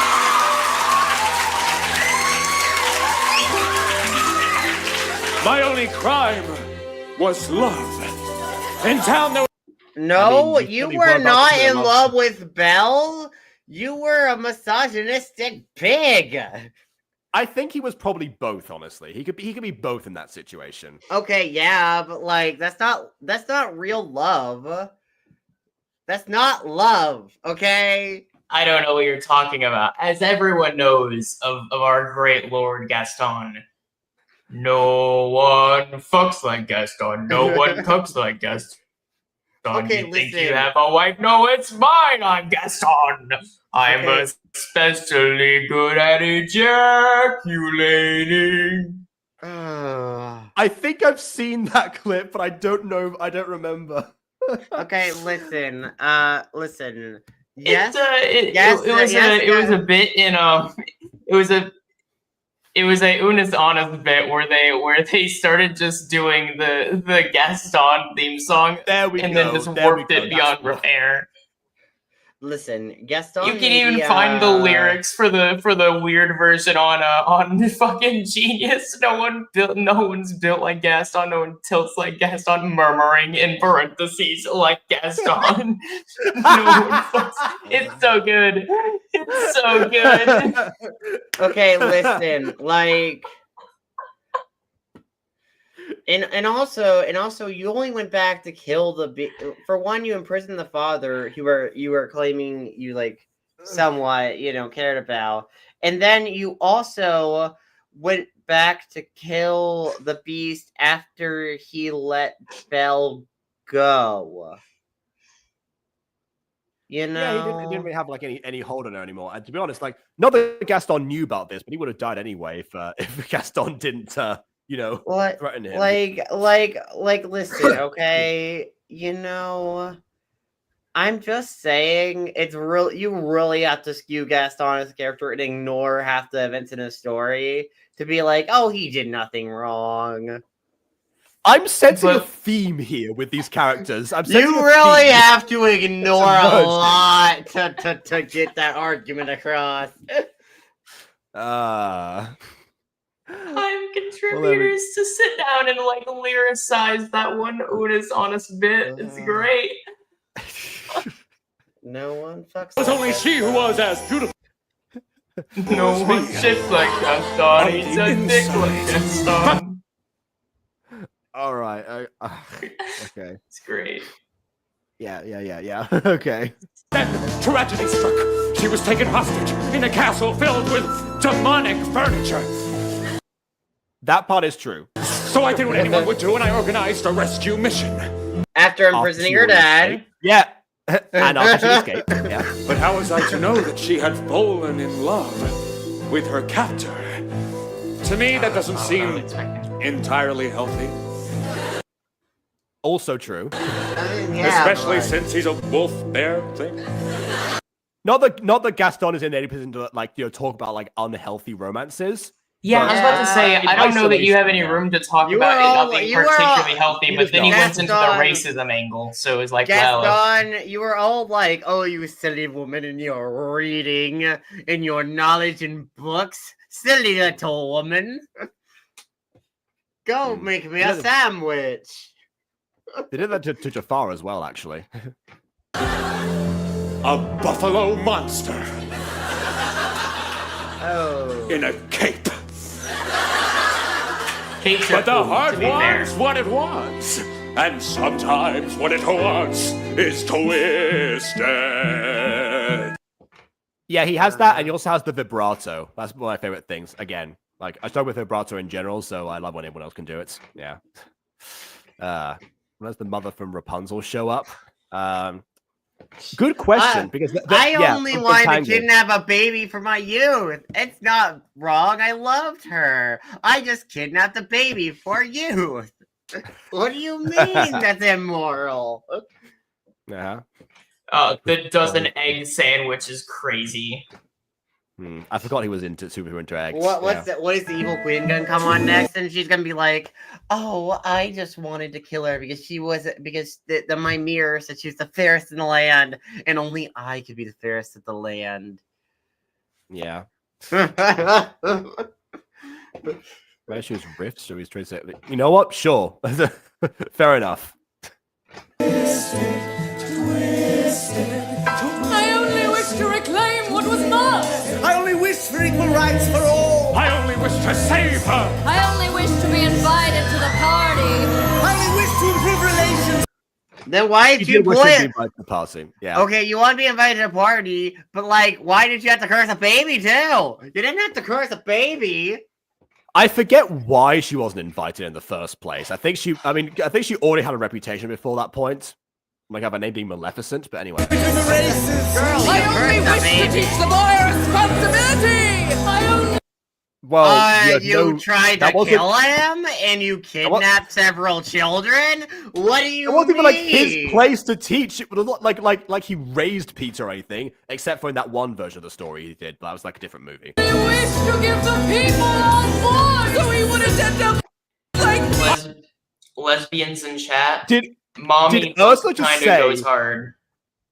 Did Ursula just say that she wished to give the people a voice? Oh yeah, I don't know if that's your MO, girl. I don't think it's your MO. No, unless she was like planning to share it out, make everyone a princess. But everyone sounds like the princess. There were already enough princesses, honestly. Trying to not daughters. Yeah. God. And he was to murder my partner and take all the We need like an extended version. We need like a new version of this song with different villains. I just like to warp their story. I don't know, man. I'm all about Mommy Hook though. Okay, fair enough. I mean, yeah, but Hook can't hold you though. Mommy Hook can't hold you. Abby, I said lesbians in chat. How do we feel about Mommy Hook? I want to see if we had a consensus. She's gonna hurt you though. She's gonna poke you for Hook. What? Good? I don't think you want to be stabbed by a hook. You're gonna get a disease. I believe the correct term would be. I don't know. I kind of like the idea of being in bed and like the hook like roughly shaving against my cheek. It's gonna stab your cheek, and then it's gonna give you hepatitis B. As I get mega pegged, that sounds quite enjoyable. I don't. Wait, hold on. That requires an intense level of coordination. Imagine getting mega pegged and also having like light at the same time with different body rhythms. I don't know. That's like an extreme level of like precision there that most people. I don't know if Hook is capable of that. To be honest, it's Captain Hook. Captain Hook is gonna fall and crush you before that happens. Does that mean you're into Foxy, BB? I'm gonna assume you mean one of the non-possessed versions. But I mean, what? I mean, what you? I don't know. Animatronics don't really have any form of genitalia. Well, that's never stopped Quincy before, has it? Yeah, I mean, you could always just build one that does. I mean, yeah, but I mean, you wouldn't, or you wouldn't for any of the locations that were designed for children. Wait a minute! No, wait. You could date Ballora. Ballora, I'm pretty sure it's like Mrs. Afton. Nah, I'm not. Also, there's like no evidence for that, but potentially Mrs. Afton. I don't know. But regardless, no, I'm not really a big fan of Ballora or Foxy. Spring Bonnie, however. What about Mangle? Spring Bonnie. So, Spring Bonnie, though. For a second, I thought you said Stevonnie. It's like different franchise. Steve Bonnie. we love them. Okay, Stevonnie is the best. No, yeah, Spring Honestly, Bonnie is agreed, where it's but at. never mind. Anyway. I only wish to love her. The way we've seen is 8-bit. Now just imagining Bowser. I just wanted a mother for my children. So that's just not true, by the way, Bond. That's just objectively incorrect. Like we've seen Spring Bonnie in quite a few forms. We've seen also it's not 8-bit, but we've seen it as like pixelated. 8-bit would have been earlier in the series, but also speaking of being into pixels, it is my understanding that a lot of people who grew up in the 90s were really into pixelated Lara Croft. Yeah. Dang, really? Pixels? Yes. Yes, pixels. Are you into the poster? No, I'm into Spring Bonnie, who you see on the posters and then multiple times. What do you mean, am I into the poster? Our love could never be. Aaron almost found us. We all need a poster, senpai. I don't have a poster. I'll get a poster, senpai, one day. It'll be awesome. Well, okay. Here's you know so, what? okay. What Markiplier should make a poster, and I'll get him as poster, senpai. I will say, I'm assuming we're talking Spring Bonnie. You could like, print Markiplier's face on a poster. I don't know. Anyway. I'm assuming we're talking about like Spring Bonnie pre like spring locking and such. So I'm assuming Afton's not in there. But if we had to include Afton in there, his voice is at least nice. Hey, wait, you could date Shaggy though. You could date Shaggy for going off movie canon, like Zoinks Man. If I again, I haven't seen the movie, but I assume that Matthew Lillard did a different voice for the character. Okay, he doesn't do that exact voice, but I just think it'd be funny. Okay, actually, if you were to say his voice is similar to anything, it would actually be his role in Scream. But good old Stu. But also, no, we're getting further away from Spring Bonnie the more we go. I'm not into Afton, I'm into Spring Bonnie. There you go. All right, then. What do you mean you're disappointed in me? Look at Spring Bonnie!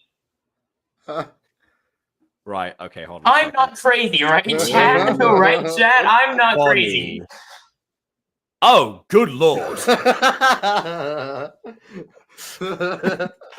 I mean, we're talking about Spring Bonnie that isn't decomposed. By that reaction, I'm assuming you're looking at a very decomposed version.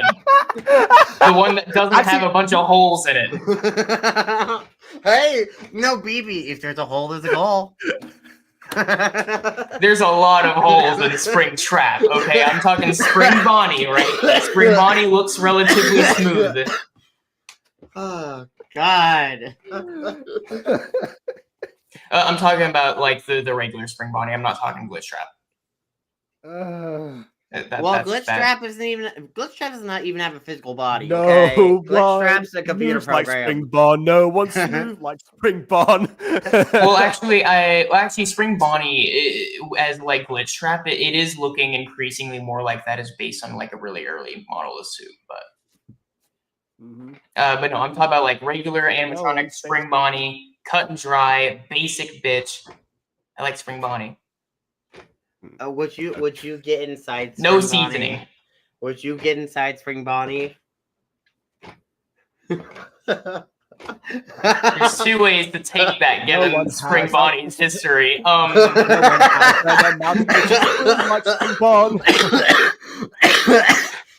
don't.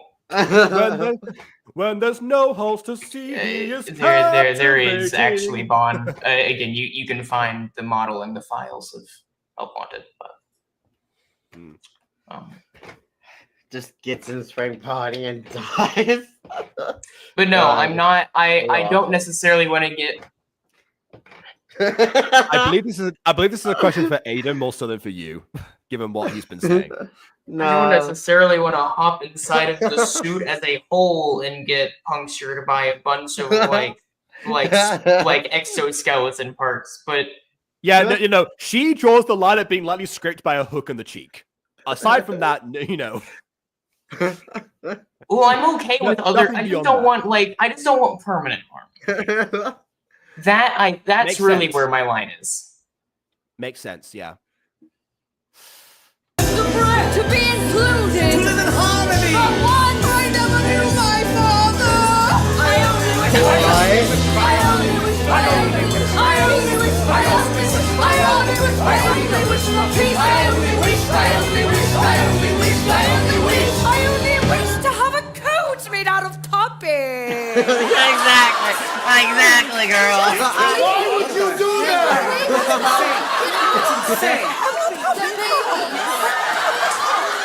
Exactly. Again, that's where they draw the line. That they know all the Disney Renaissance villains. Yeah, no, they get twisted. No, before that point, yeah, get out of here. Oh wait, no, never mind. Maleficent's here as well. Never mind, she wasn't Renaissance. Never mind. Yeah. Also, to answer your also Captain Hook was in Renaissance.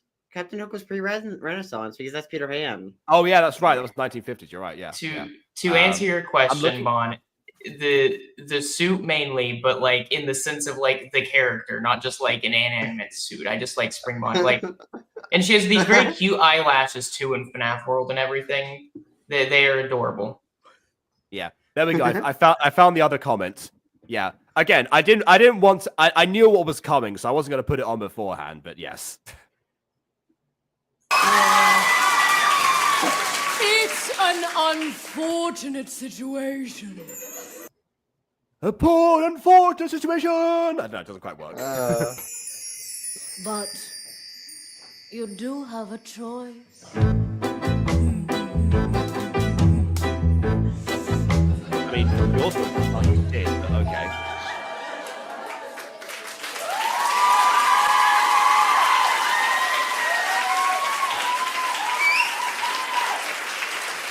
I am into Spring Bonnie as the character, but if you really want to twist my words like that, then let's go there. Sure. Yeah, you know what? Some fursuits. I do not like spring joints, and I feel like my point has been twisted. There you go. Remains of a man when that man is dead. I only wanted to be pegged by Mommy Hook. Only memories and stories of his deeds will linger on. What if a man's accomplishments aren't in the tale they tell? Are the deeds that go unheralded his legacy as well? If a war breaks out tomorrow, we'll all have hell to pay. Why protect my reputation? I'm a dead man either way. We'll just wish for a good reputation. Again, also would have been an option. How will they tell? You have 3 wishes. You can kind of do whatever you want with them. You could also, I don't know, maybe like wish for Prince Ahmed to, I don't know, change his mind and turn around or something. Attention, men! I suddenly feel the Magic Kingdom is beneath us. Come, Vizier, we're going home. Turns around, he's still there, you know. How will they tell my Well, actually, it'd probably be better if they did a more general wish. Like, I wish the kingdom was safe forever. Granted, that also, depending on the kind of genie answering that wish, that could end up being pretty terrible. Depends on the kind of genie. Rules. He already has 3 rules, so... This version of a genie seems pretty chill. Usually. Like, just be like, I wish the kingdom was safe forever. I don't know, just there. Wow, we're safe. I wish the kingdom was safe and would prosper forever. Bam. Oof, safe forever. Yes, we're good. Wish me. Even care. The question then is whether 'tis nobler in the mind to be well liked but ineffectual, or moral but maligned. I'll never be a hero all the citizens adore. But if I hide to save my life, what has my life been for? What has my life been for? The road ahead may twist, but I will never swerve. I'll give them all the unsung anti-hero they deserve.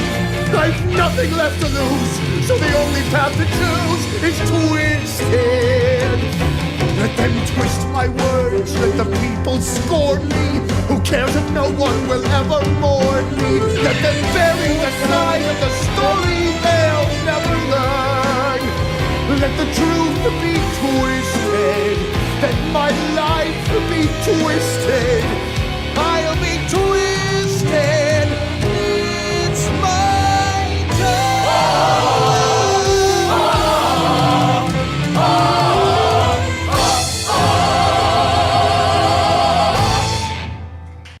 I like the fact they brought back the instrumental from the beginning, the BB compiler to begin with. Like it was like it had a dip, but then it returned back to what it was before. Now with his mind fully made up.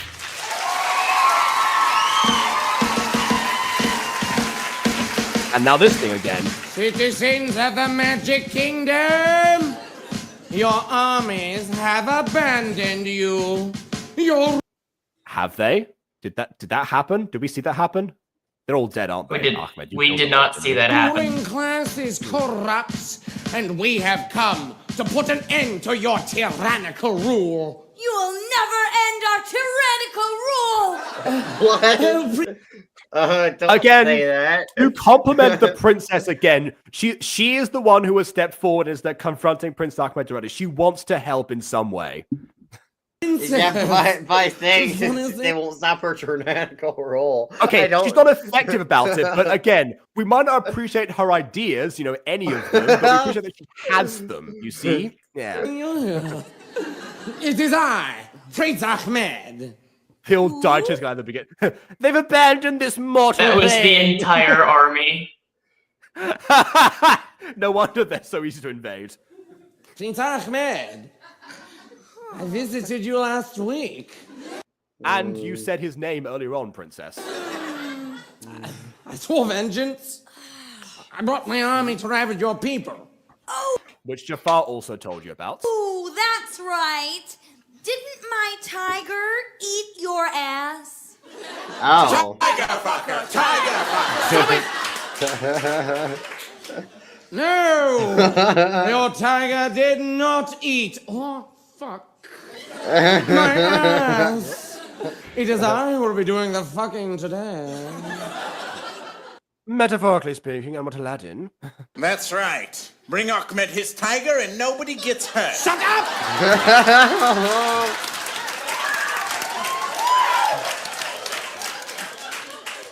Stop it!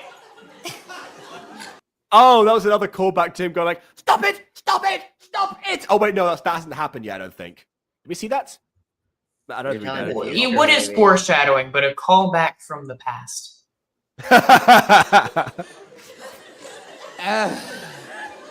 What I meant was that I'm going to fucking destroy this kingdom. There I'm we so go. sorry, Ahmed. You are not fucking destroying this kingdom anytime soon. What?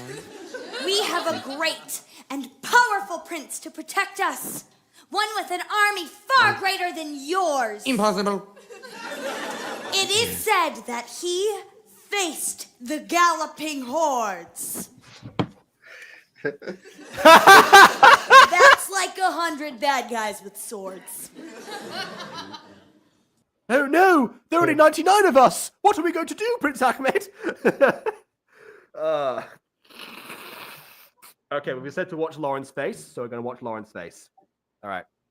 Soon you will be the one And surrendering. it cuts away. Oh well. Prince Ahmed, make way for Prince Aladdin! Make way for Prince Ali. Oh. Aladdin! Aladdin! Where is he? Prince Aladdin, he has failed, he has left all of you. It appears that your prince has cold feet. Now step aside, princess. We're in the desert. It's not you I'm after. I come for the head of the Sultan. And you come for...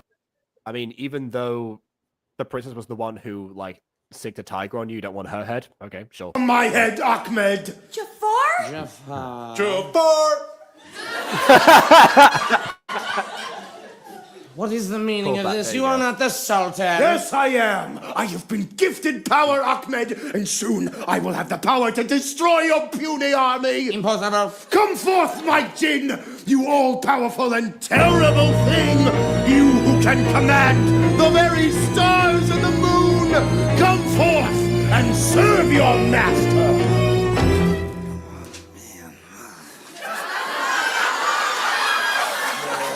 Here we go. You talking to me?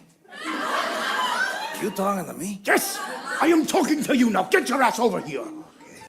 And of course, the first thing he says is an audio reference that he would not understand. This is why people theorize that land's set in the future. Here's Johnny. All right, Johnny. That's the thing, John. When Pirates of the Caribbean breaks down, the pirates don't eat the tourists. What? So I use my first wish to become the Sultan. I wish I had $1 million. Hot dog. Okay, calm the fuck down. Now I must use your powers again, my Jinn. All the gin joints and all the towns in all the world, she walks into mine. Of course, yeah, the actual movie, he does not only speak in references, but it definitely feels that way sometimes. Again, I feel like they just watched the movie back and were like, they were just annoyed by so many things. They were like, okay, we got to write a musical about this. Who? Jafar, what's going on here? Who's this very funny blue man standing next to you? This is my Jinn, Johnny. I'm Turbo Man. I'm sorry. I guess his name is actually Turbo Man. I'm Batman. Just give me a minute. Listen, I am a mortal man. I don't understand your strange godlike tongue. You're going to have to work with me here. I don't work for Toons. A Toon killed my brother. I have got to I don't recall him saying that directly. Someone else said a tune killed his brother in Roger Rabbit. use my second wish to destroy that army. And to do that, I've got to become more than a man. I've got to become a symbol. No. A Jedi. No. A dick for. A symbol kind of like fits, I think. What's a dick for?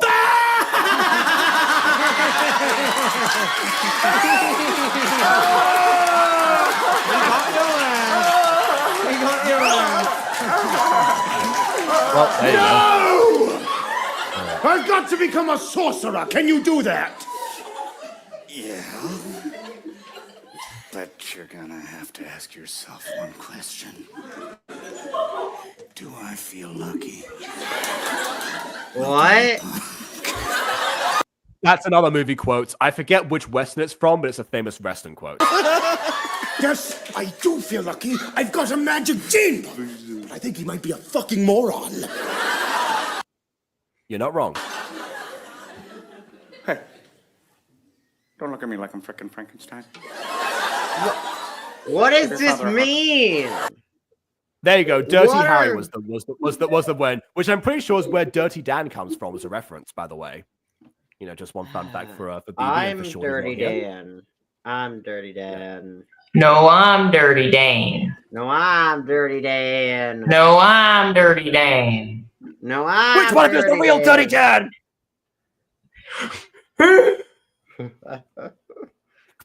Yeah, okay. Dan. All right. Oh, Scott. Come on, Scott.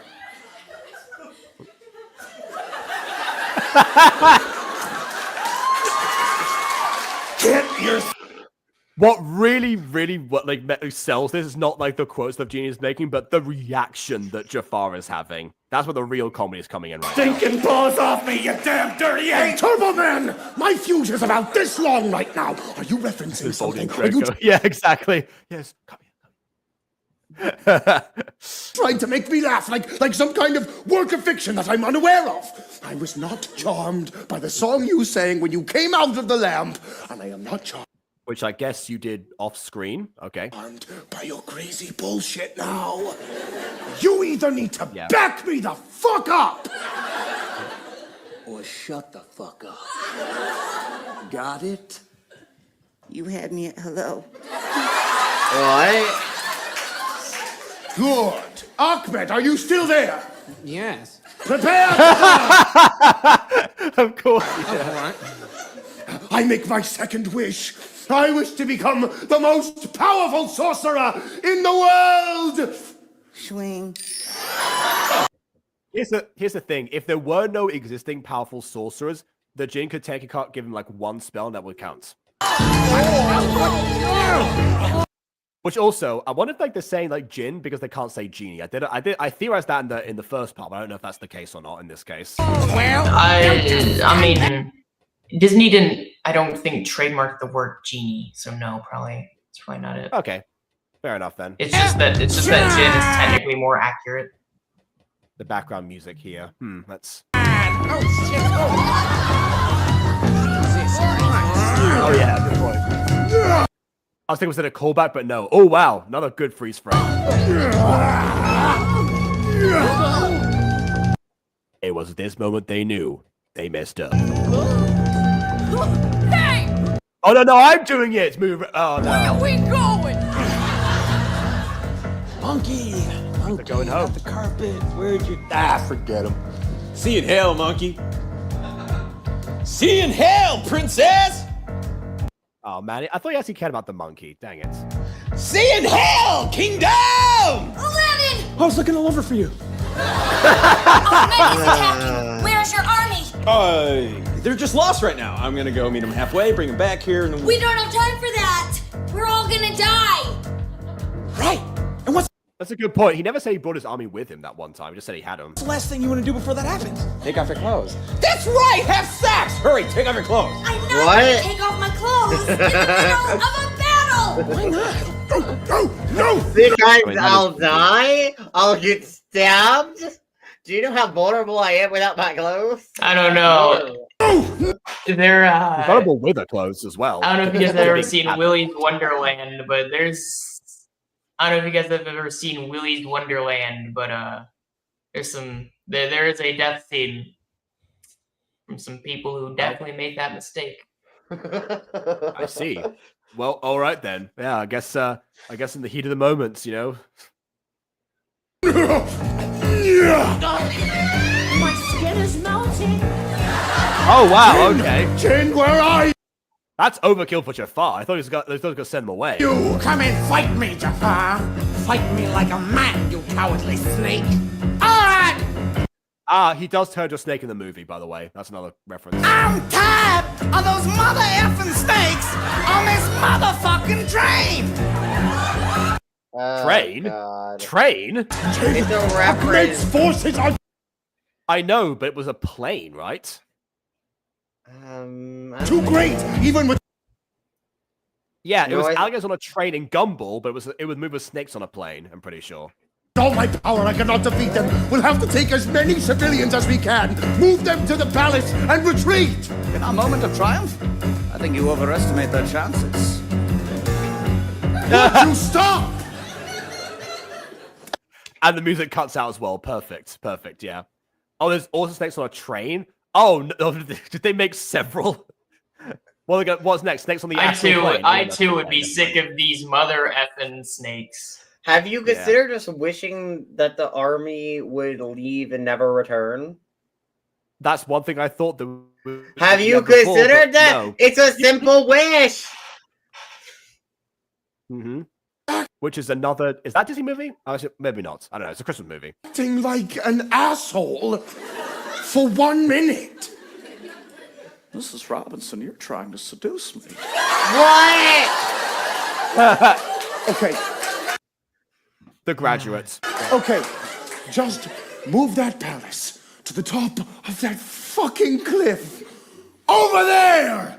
What? No, Alrighty no. then. Don't do that. Don't do that. Don't move it to the top of a cliff. I don't We all know where think that's going. Prince Ahmed has any sort of like projectile, so he can't like destroy the cliff. But that is for structural purposes. Yeah, the weight of the palace might tip the cliff over. I don't know. Jafar, you're a man of science. Come on, you should have thought of this. Come on, Wayne's World. babe, you're such a tease. You're making my balls as blue as my genie's balls. I'm not a tease. And it's not your genie anymore, which, by the way, did say genie. There we go. All right, then. I'm just not a freak. It just they bring back do you guys? Well, I think, BB, do you remember this musical sting? from Act 1? I have to ask at least once every single Starkid review. Yeah, man, I remember this. I remember it real well. It's from that one scene in Act 1. I remember it. It's the follow the gold and rule. Yeah, it was the evil I do actually remember that song. I don't. Yeah. Oh, right. You're like a strong, powerful woman. So maybe what you need is a strong, powerful guy to go all strong and powerful on you. Aladdin, stop! Oh my god. You're pissing me off. You're making sex There you go. There you go. See? Just standing. seem gross and lame. In fact, Wait, hold on. Okay, so she knows what it is. She knows what it is. Okay, yeah, there we go. I'm sure. Yeah, I'm never gonna have sex with you. You gave me the ick, Aladdin. Oh my god. Yeah. I was the motif being here. Yeah, it's a good question. I think it's mainly because that was like the villain's thing where you think like someone is on your side, but it turns out they're not. That's kind of like the Well, the I one mean- thing that ties two together. Maybe that's the idea. I mean, well, okay, she's royalty, so she's rich. There's a lot of gold. Aladdin wants power over literally everything he can possibly get his hands on. Actually, Aladdin I just guess wants he sex. is following the gold, I suppose, but I don't think he wants to rule necessarily. He just he wants to get the his mouth sex. out. He just Yeah, he wants to, his like- mouth out, exactly. Yeah. That's all he You wants. make that sound like that is not an act of power. And like the person he's doing it with, especially in this instance, is also unintentional. Like, Yeah, okay. I get what you're putting down. Fair enough.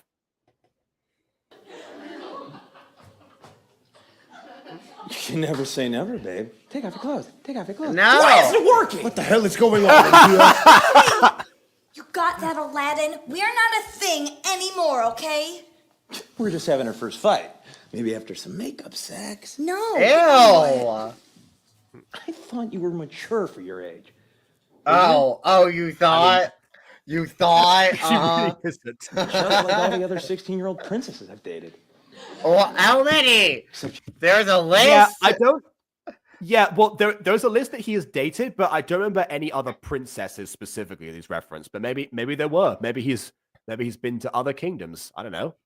Seems weird for a street rat, but okay. You're never mind. forgetting one thing. I'm a thief. Well, you said you were a prince, so what's getting? Take what I want. Get back, little prince! One step and the little girl gets. All right, I'm not moving. Just Emphasis. He said little girl. He knows what he's doing. be cool. You need to tell me to be cool, motherfucker. I'm getting out of here. I'm making a clean getaway back to my apartment. And little princess. Coming with me. No, Okay, I yeah. won't let you take her. Well, you're You supposed have to no idea how much less. that girl means to me. I love her. You Ew. love her? Shut Yeah, up. She's like half your age. You're a total pedo. I think that's why they made him 33, because of course 16 times 2 is 32, so he is more than twice her age. So by his own logic, That kind of Wait, does that mean that Aladdin and Jafar are roughly the same age in this? love, you shit for brains. You don't understand. My wife was with child when she was taken by the Sultan. She died in childbirth. And then the princess was coincidentally born around She's your daughter. Oh, well, that's same weird. time. Okay, so this is what I was saying. Remember I said that in Act 1 that there was a plot point that I predicted was going to happen based on how that scene was presented and the fact they said that she was with child and all that stuff beforehand. And the fact that we never hear about the princess's mother at all. There was only one way it could have gone down. It was always going to be like this. It's a good twist, but I saw it coming. By Allah, how could I have never seen it before? The Sultan inverted his penis years ago. He couldn't have children. Yes, so that's why I was there. That's why the foreshadowing was so important, and that's why they reminded you of that whole innie and outie thing at the beginning of Act 2. They knew we were going to take a week to get here, of course. But yeah, it seemed like an innocent line, but ooh, no. Rule of 3. Please, don't hurt her. I love her. Like a daughter. Surely even you have felt this kind of love before. Oh, yeah. Well, he did impregnate someone, so he might have a daughter on the way. Yeah, but he hasn't ever felt love in that way. No. I love my parents. But that didn't stop me from doing what needed to be done. What did you do to the parents? Wait, hold on. I need to I'm gonna pause here just because I want the scene to like load properly. It's out of sync right now, so I'm gonna wait for. Oh, are they about to go down the weird like? Oh my god, they're about to go down the DID angle. I don't want that. I mean, I thought you were about to say Wincest or like incest or something. It's like No, wait. I mean, his voice changed for a second. And he looked in the other direction. He's doing the fucking Green Goblin thing. They're going down the classic like evil altar route. I don't know if they're going down that route. They're clearly A going heart, down that route. Aladdin. First, we attack their heart. Yeah. Yeah. I only said that because Defoe has similar mannerisms to show the shift. Yeah.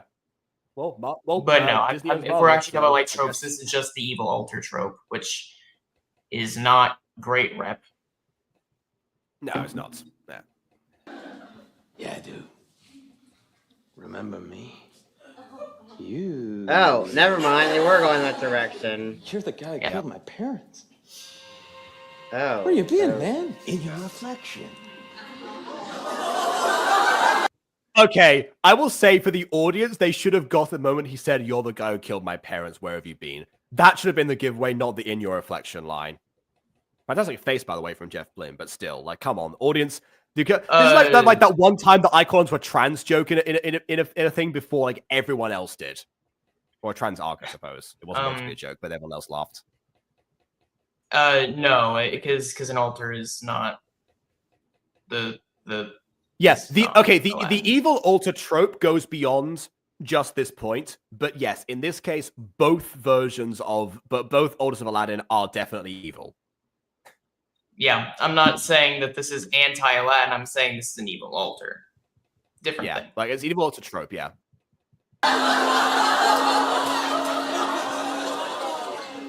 I live here. I can see Jafar's like hand going like. Anyway. No, I live here. No, you're just squatting here. That was a line from Act 1, by the way, where he showed Jasmine his home and he said, living here, I'm squatting here. So there we go. Wait. If I'm you, then that means I killed my parents? But I didn't want them to die. Who are you kidding? You wish for it every goddamn day of your life. They were gonna kick you out of the house. They were, weren't they? Make you get a job. I don't want one of those. That's why they had to die. Wow. I guess you're right. That's why I said squatting, I suppose. Yeah, I think a thank you's in order. Well, thank you. You're welcome. Now, time to get that lamp back. Wait, what are you gonna do with the lamp? Wish for stuff, Jack. You know what? Fair enough. Ego and id. Honestly, it also reminds me of Gollum a little bit. Not exactly like Gollum and Smeagol were either version were exactly saints at that point because of the ring.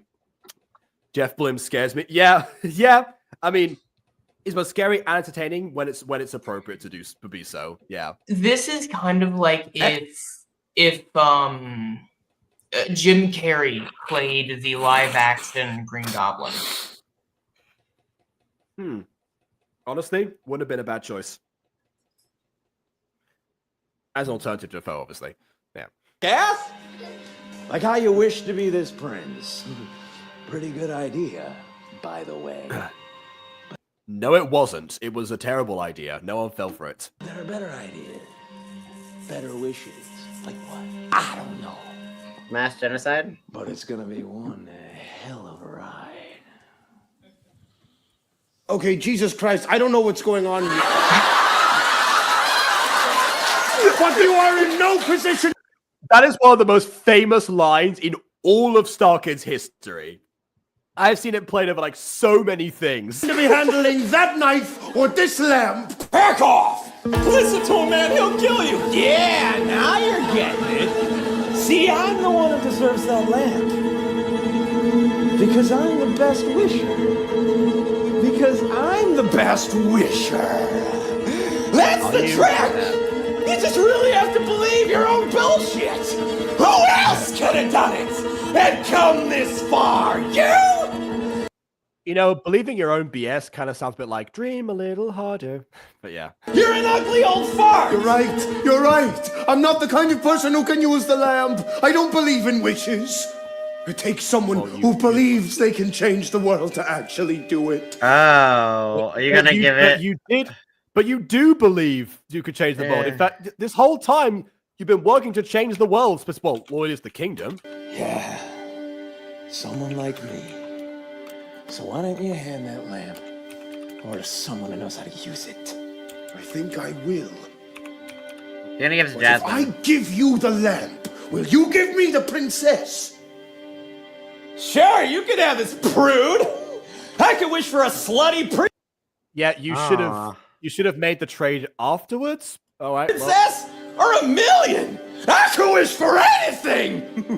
I mean, according to you, you already have other other people in a let's call it a female entourage. We'll get excited about this guy. Then so be it.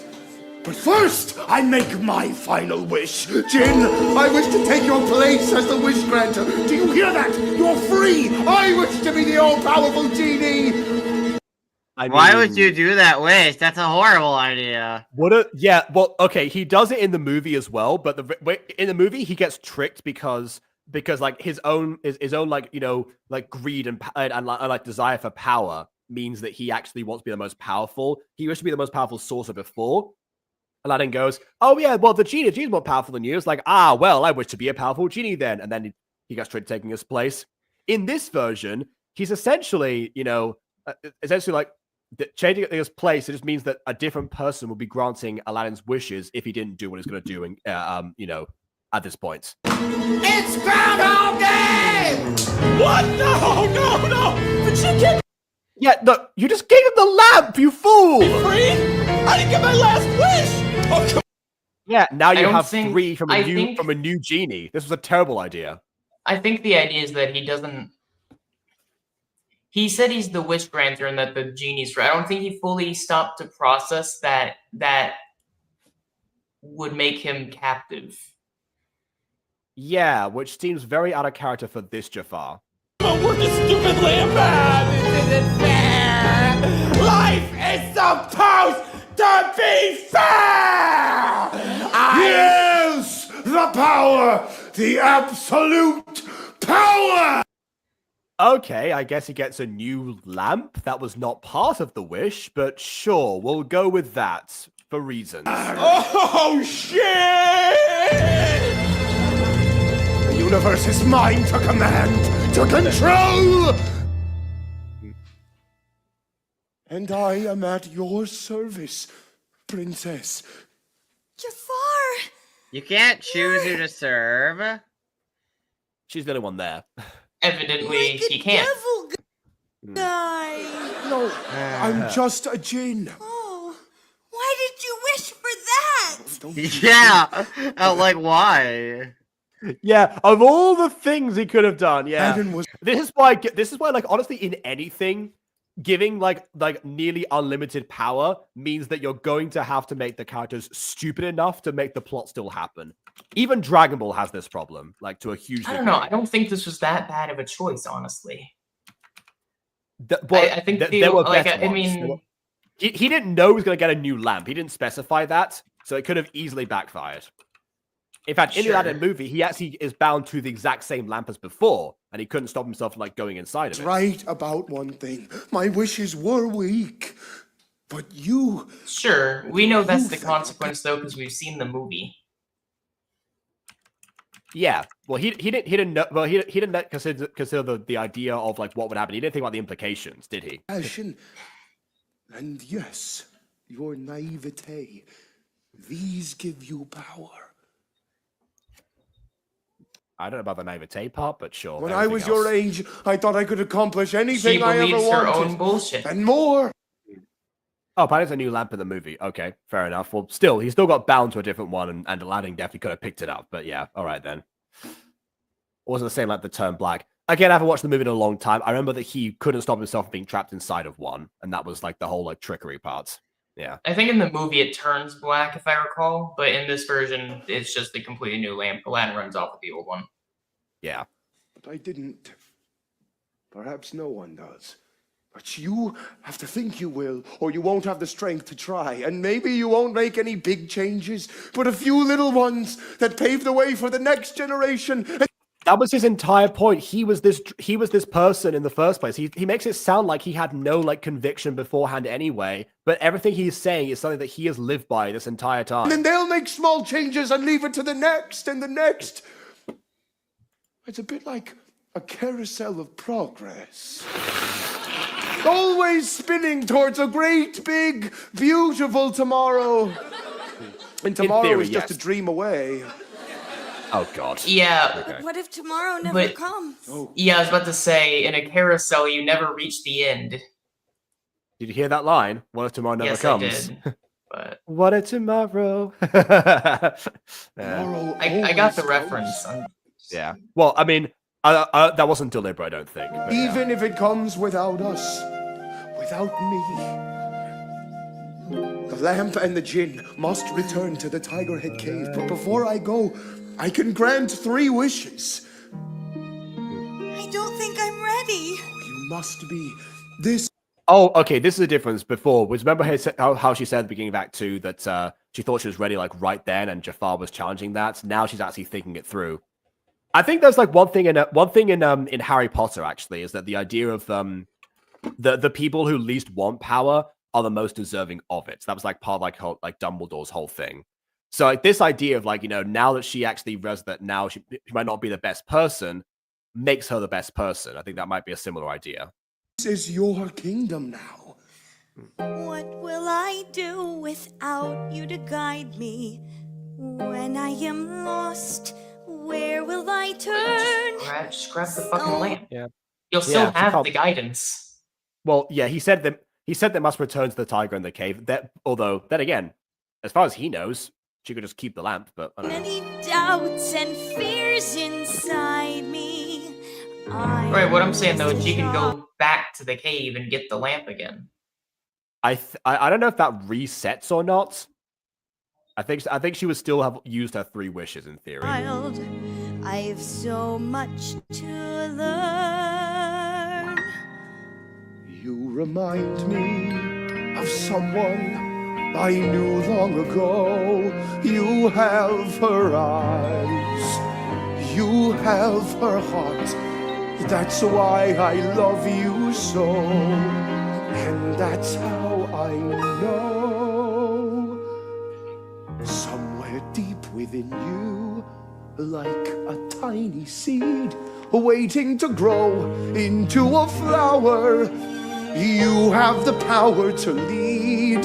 You've done your best to heed me, but you don't need me as a guide. She has not done her best to heed you. She poisoned your wine today. For it's been in you. And you knew what it meant. Yeah. The power she's done it before.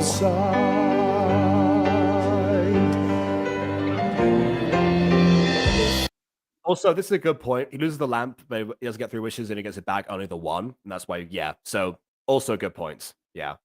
I do have power beyond what meets the eye. The source of all my hidden value is the morale you supply.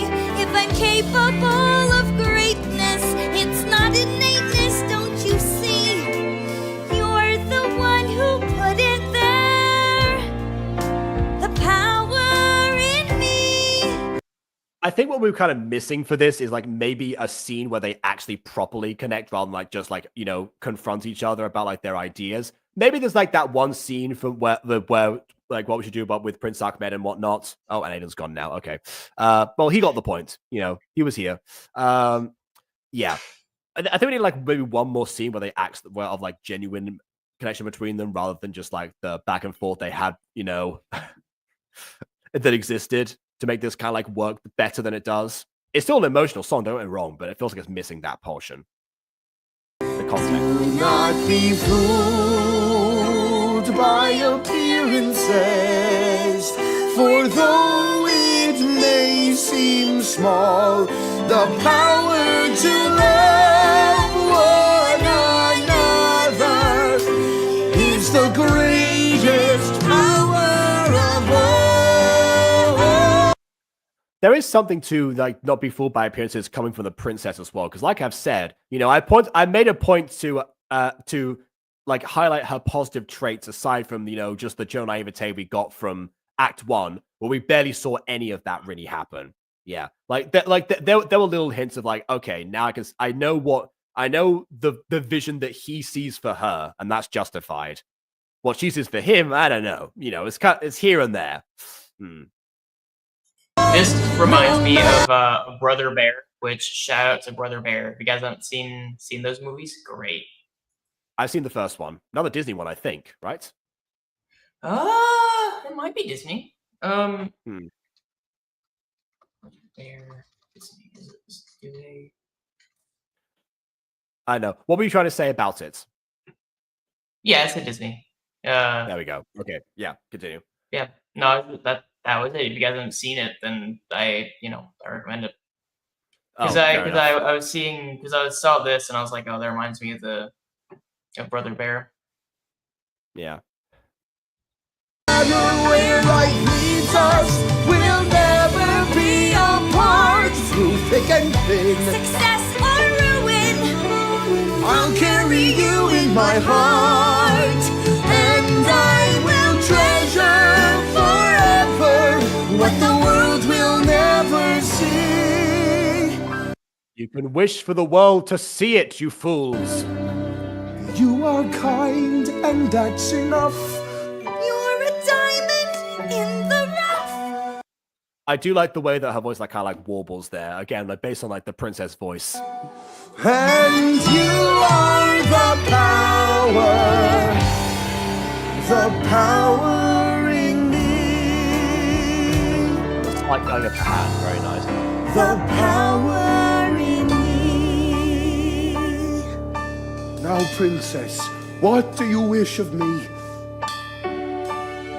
I wish there was a way to end the war with Pixar peacefully. We'll come back to that one. And I wish the kingdom had a sultan who would make it the happiest place on earth again. Okay, yeah. What else?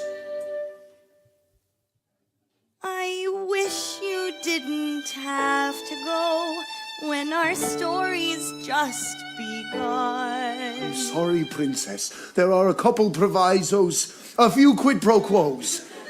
That's a quote from the genie himself in the movie, but also they didn't mention having to return to the cave. It's one wish I cannot grant.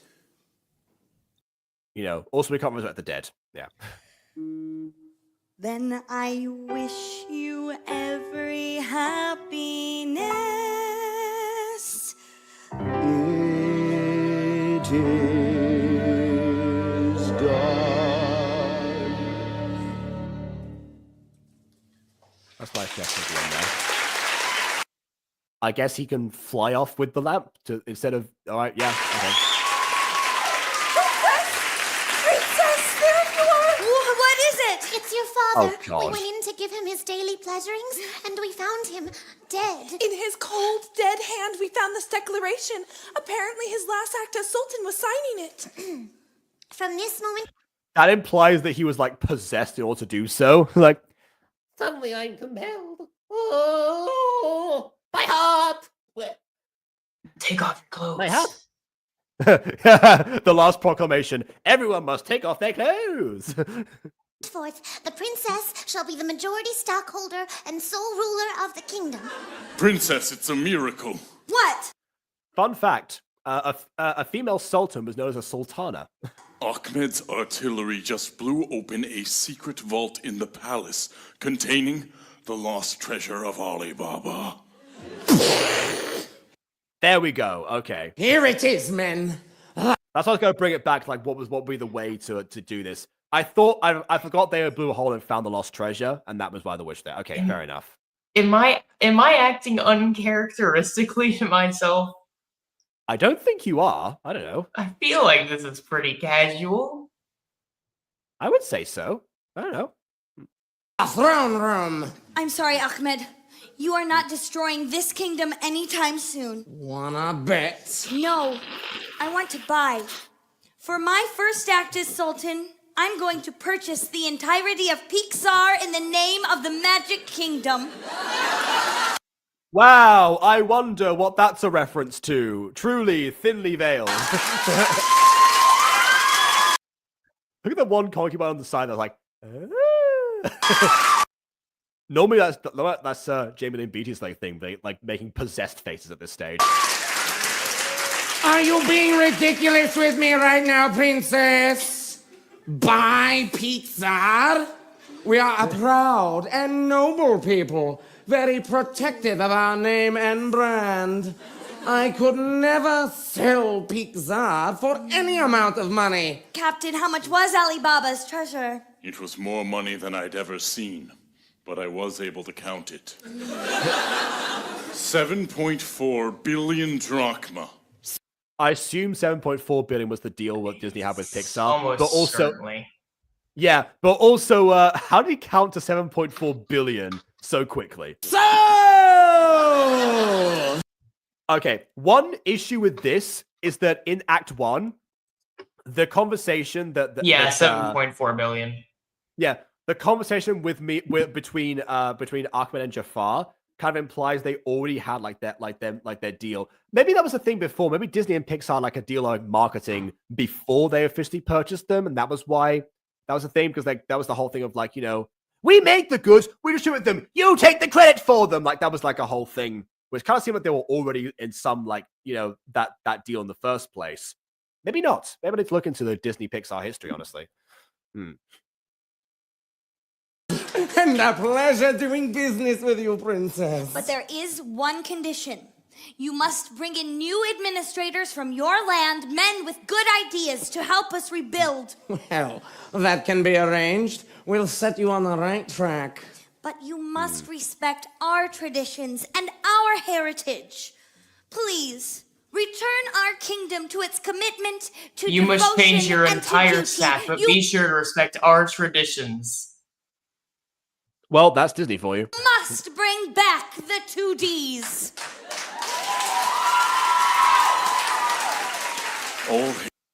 I mean, as far as you know, the metaphor goes, asking Pixar particularly to bring back the 2Ds was definitely not what happened. and actual Disney didn't stop the 2Ds until about, was it 5 years after the purchase of Pixar, I think. I'm pretty sure that was the timeline. I don't know. Hail our new sultan. I like how the even when you talk princess. about the real company, you're still pronouncing it as Pixar. it just slipped up. Yeah. Oh, rise! Rise! From now on, no one need bow to anyone else. Equality will comes. finally come to this kingdom for all. From now on, everyone is a princess. There we go. Even me? Even you. Even me? Even me? Oh, yes, even you. Even Aidan? No, he left. What a shame. So many great things have happened today. This is all Jafar's fault. Yes, you're Yes, it right, is. Captain. Captain? Don't you mean princess? Princess Captain. I am so sorry, princess. Darn tootin'. This is definitely how Jim Pueblo came out as Caesar.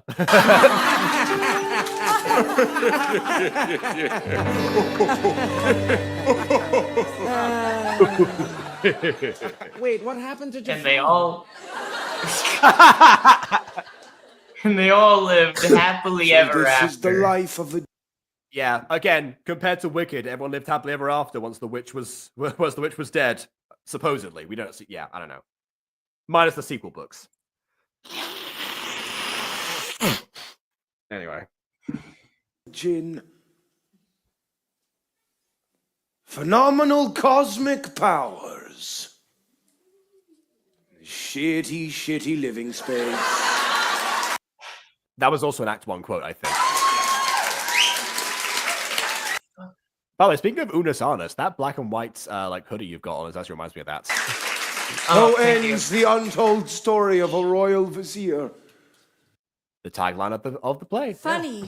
Roll credits. That's not the ending I recall. What? Yeah, see, that's what I was thinking. They Toy Story to Cars. Cars came out in 2006. 2011 was the last hand-drawn Disney movie. So, yeah, 5 years. There you go. All right. Okay. Please have to pull out the deal. Oh, there we go. All right, then. You're forgetting the best part. When the two lovers are reunited and they live happily ever after. So I put a pin on like what Aidan said before about there's no rules behind making a carbon copy of someone. So if that's true and the genie can't resurrect the dead, this is a carbon copy of Scheherazade. Yeah. She's not very much. Okay. So her spirit is. I mean, okay. Yeah. If it is her actual spirit, then sure. If she has no physical form, then yeah, maybe. All right then. All right. But how? I'm pretty sure someone wished for your happiness. So I've come back to stay with you in the lamp. Doesn't this make you happy? Yes, of course. But doesn't that The good question, does it to make her happy? You know, was she in a better place or not? mean you're trapped here forever? I always said 1,001 nights wasn't enough. Again, 3 years, eternity. Yeah. Oh, then the princess, she really did it. Her other wishes Came true as well. By making everyone a princess, she ensured that they were all treated with respect and compassion. They all did unto others as they were done unto. Outside of time. That's how he gets all the movie references. Oh my. Okay. She followed the golden rule. And led her people into the third golden age. But Scheherazade, how do you know these things? In the lamp, we exist outside of time and space. It's how the Djinn was able to watch all those funny movies he quoted. But didn't you also just materialize right now? Even like outside of time, maybe she always existed here. But I don't know. We can see anything, anytime, anywhere. Oh, then let's see what happened to that thief, Aladdin. Salam and good evening, worthy friend. Okay, so again, to explain this one, at the beginning and I think the end of Aladdin, there was this character called the Merchant, who people theorized for years was actually the genie after he got freed. And I don't know if it was confirmed or not. I heard it got confirmed somewhere, but I'm not sure. But yeah, I guess, you know, since the Jinn's not really around, maybe this was him. He looks very different to Aladdin in the movie, but yeah, fair enough. All right. Please, come closer. Oh, a little too close. Wait, is that Aladdin? He's old and fat. Yes, look at this. Combination hookah and coffee maker. How am I ruining it? I'm just saying what the reference is. Also makes trillion flies. Will not break, will it broke. He's supposed to be an unreliable narrator. Okay. All right. Yeah. Possibly. All right. King's second hand. In that case, it wasn't the victor that told the story, but you know, it was you know, it was somebody. Goods, he's a loser. This is no ordinary lamp. It once changed the course of a young man's life. A young man who was not what he seemed. No, he was not. He does this till his 55th year when he's killed by a thief over a loaf of bread. Poetic justice. And that's the end of the true story. But here's the question. Did the story have raisins? Story. Did the bread have raisins? Well, did the story have raisins? I am tired. And what of our story? How does it end? It doesn't. 1,001 lifetimes is not enough to spend. At last we have a story with no end. Let this be a story with no end.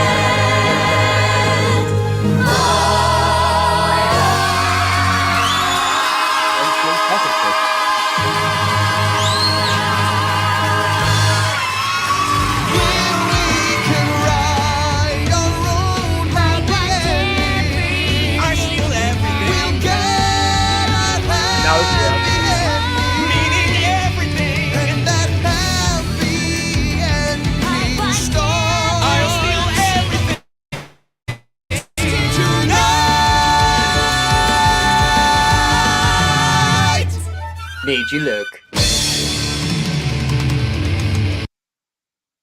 Okay, that it went out of sync towards the end there, but you get it.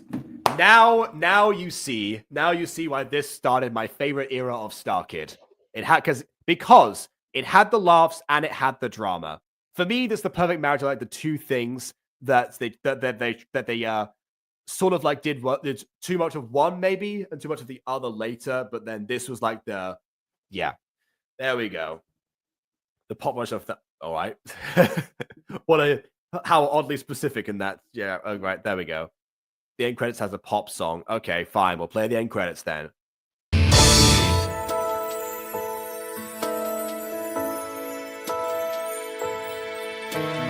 know 1,000 tales. I mean, is it pop? I don't know. Maybe. Yeah. It just started. Give it a second. Now another All right. story comes to mind. I know That's very pop. ascends to wondrous heights. He's brilliant as he's handsome, and handsome as he's kind. Ooh, she isn't once a comfort and a mystery. They still do that, by the way, even in Frozen 2. She meets that fateful day. She's beautiful and wise, and something in her eyes beckons him to know her. Ah, yes, we went to him where we died. What is the actual name of it? Okay. I want to know your story. Thank you. Make the story last. And tell There it is, right there. Tell me till I know. Tell me all your stories. Tell me till the children told me. 1,001 nights with you is not enough to spend. So let's make ours a story with no end. So let's make our story. And they thanked the actual people they were mocking, which was fantastic.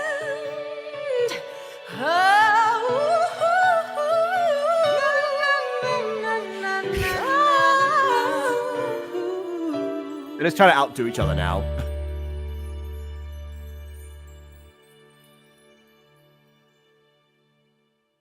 Okay, now we can talk about final thoughts. All right. So yeah.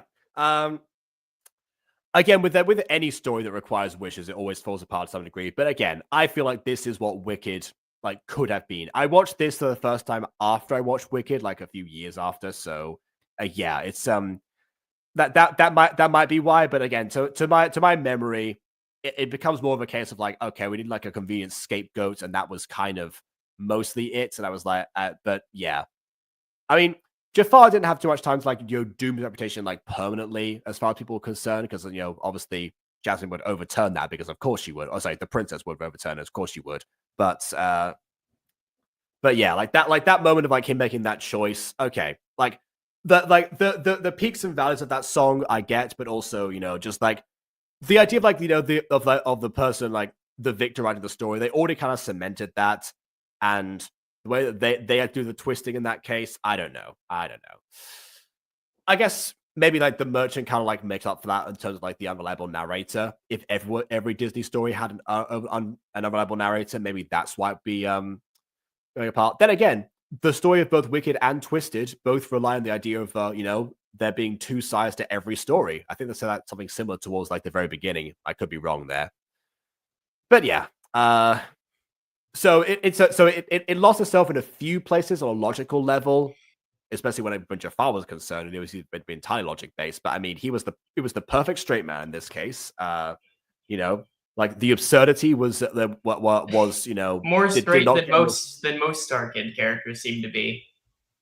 Yep, honestly, yeah, that's very true. Yeah, the absurdity of this, it didn't overshadow anything. In fact, it actually became the source of a lot of the emotion rather than the direct contrast from it. Yeah, has it got the best love story in Starkid? I don't know. I don't know because it's kind of like contained to two separate scenes. You know, like the very ending portion and like the song itself, where he proposes immediately, Disney style. As far as that goes, I don't know if I call that the best necessarily. If I think about it, there probably are better love stories that out there. You know, depending on what you're looking for, I suppose. Yeah, I don't know You how could much I even would argue even- that you could even argue that I don't know, like Steph and Pete and Nerdy Prudes might be a better love story than this, even though they didn't get like as far because of course they didn't. Virginity rocks after all. But yeah, I think that on a certain level, it's debatable whether it actually counts as a love story at all because of how little there was. But what I will say is, I think they had the best chemistry out of all the others.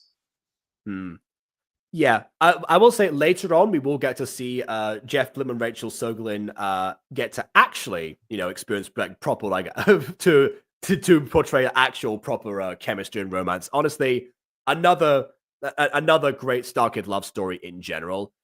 But yeah, I wouldn't count this as the best necessarily.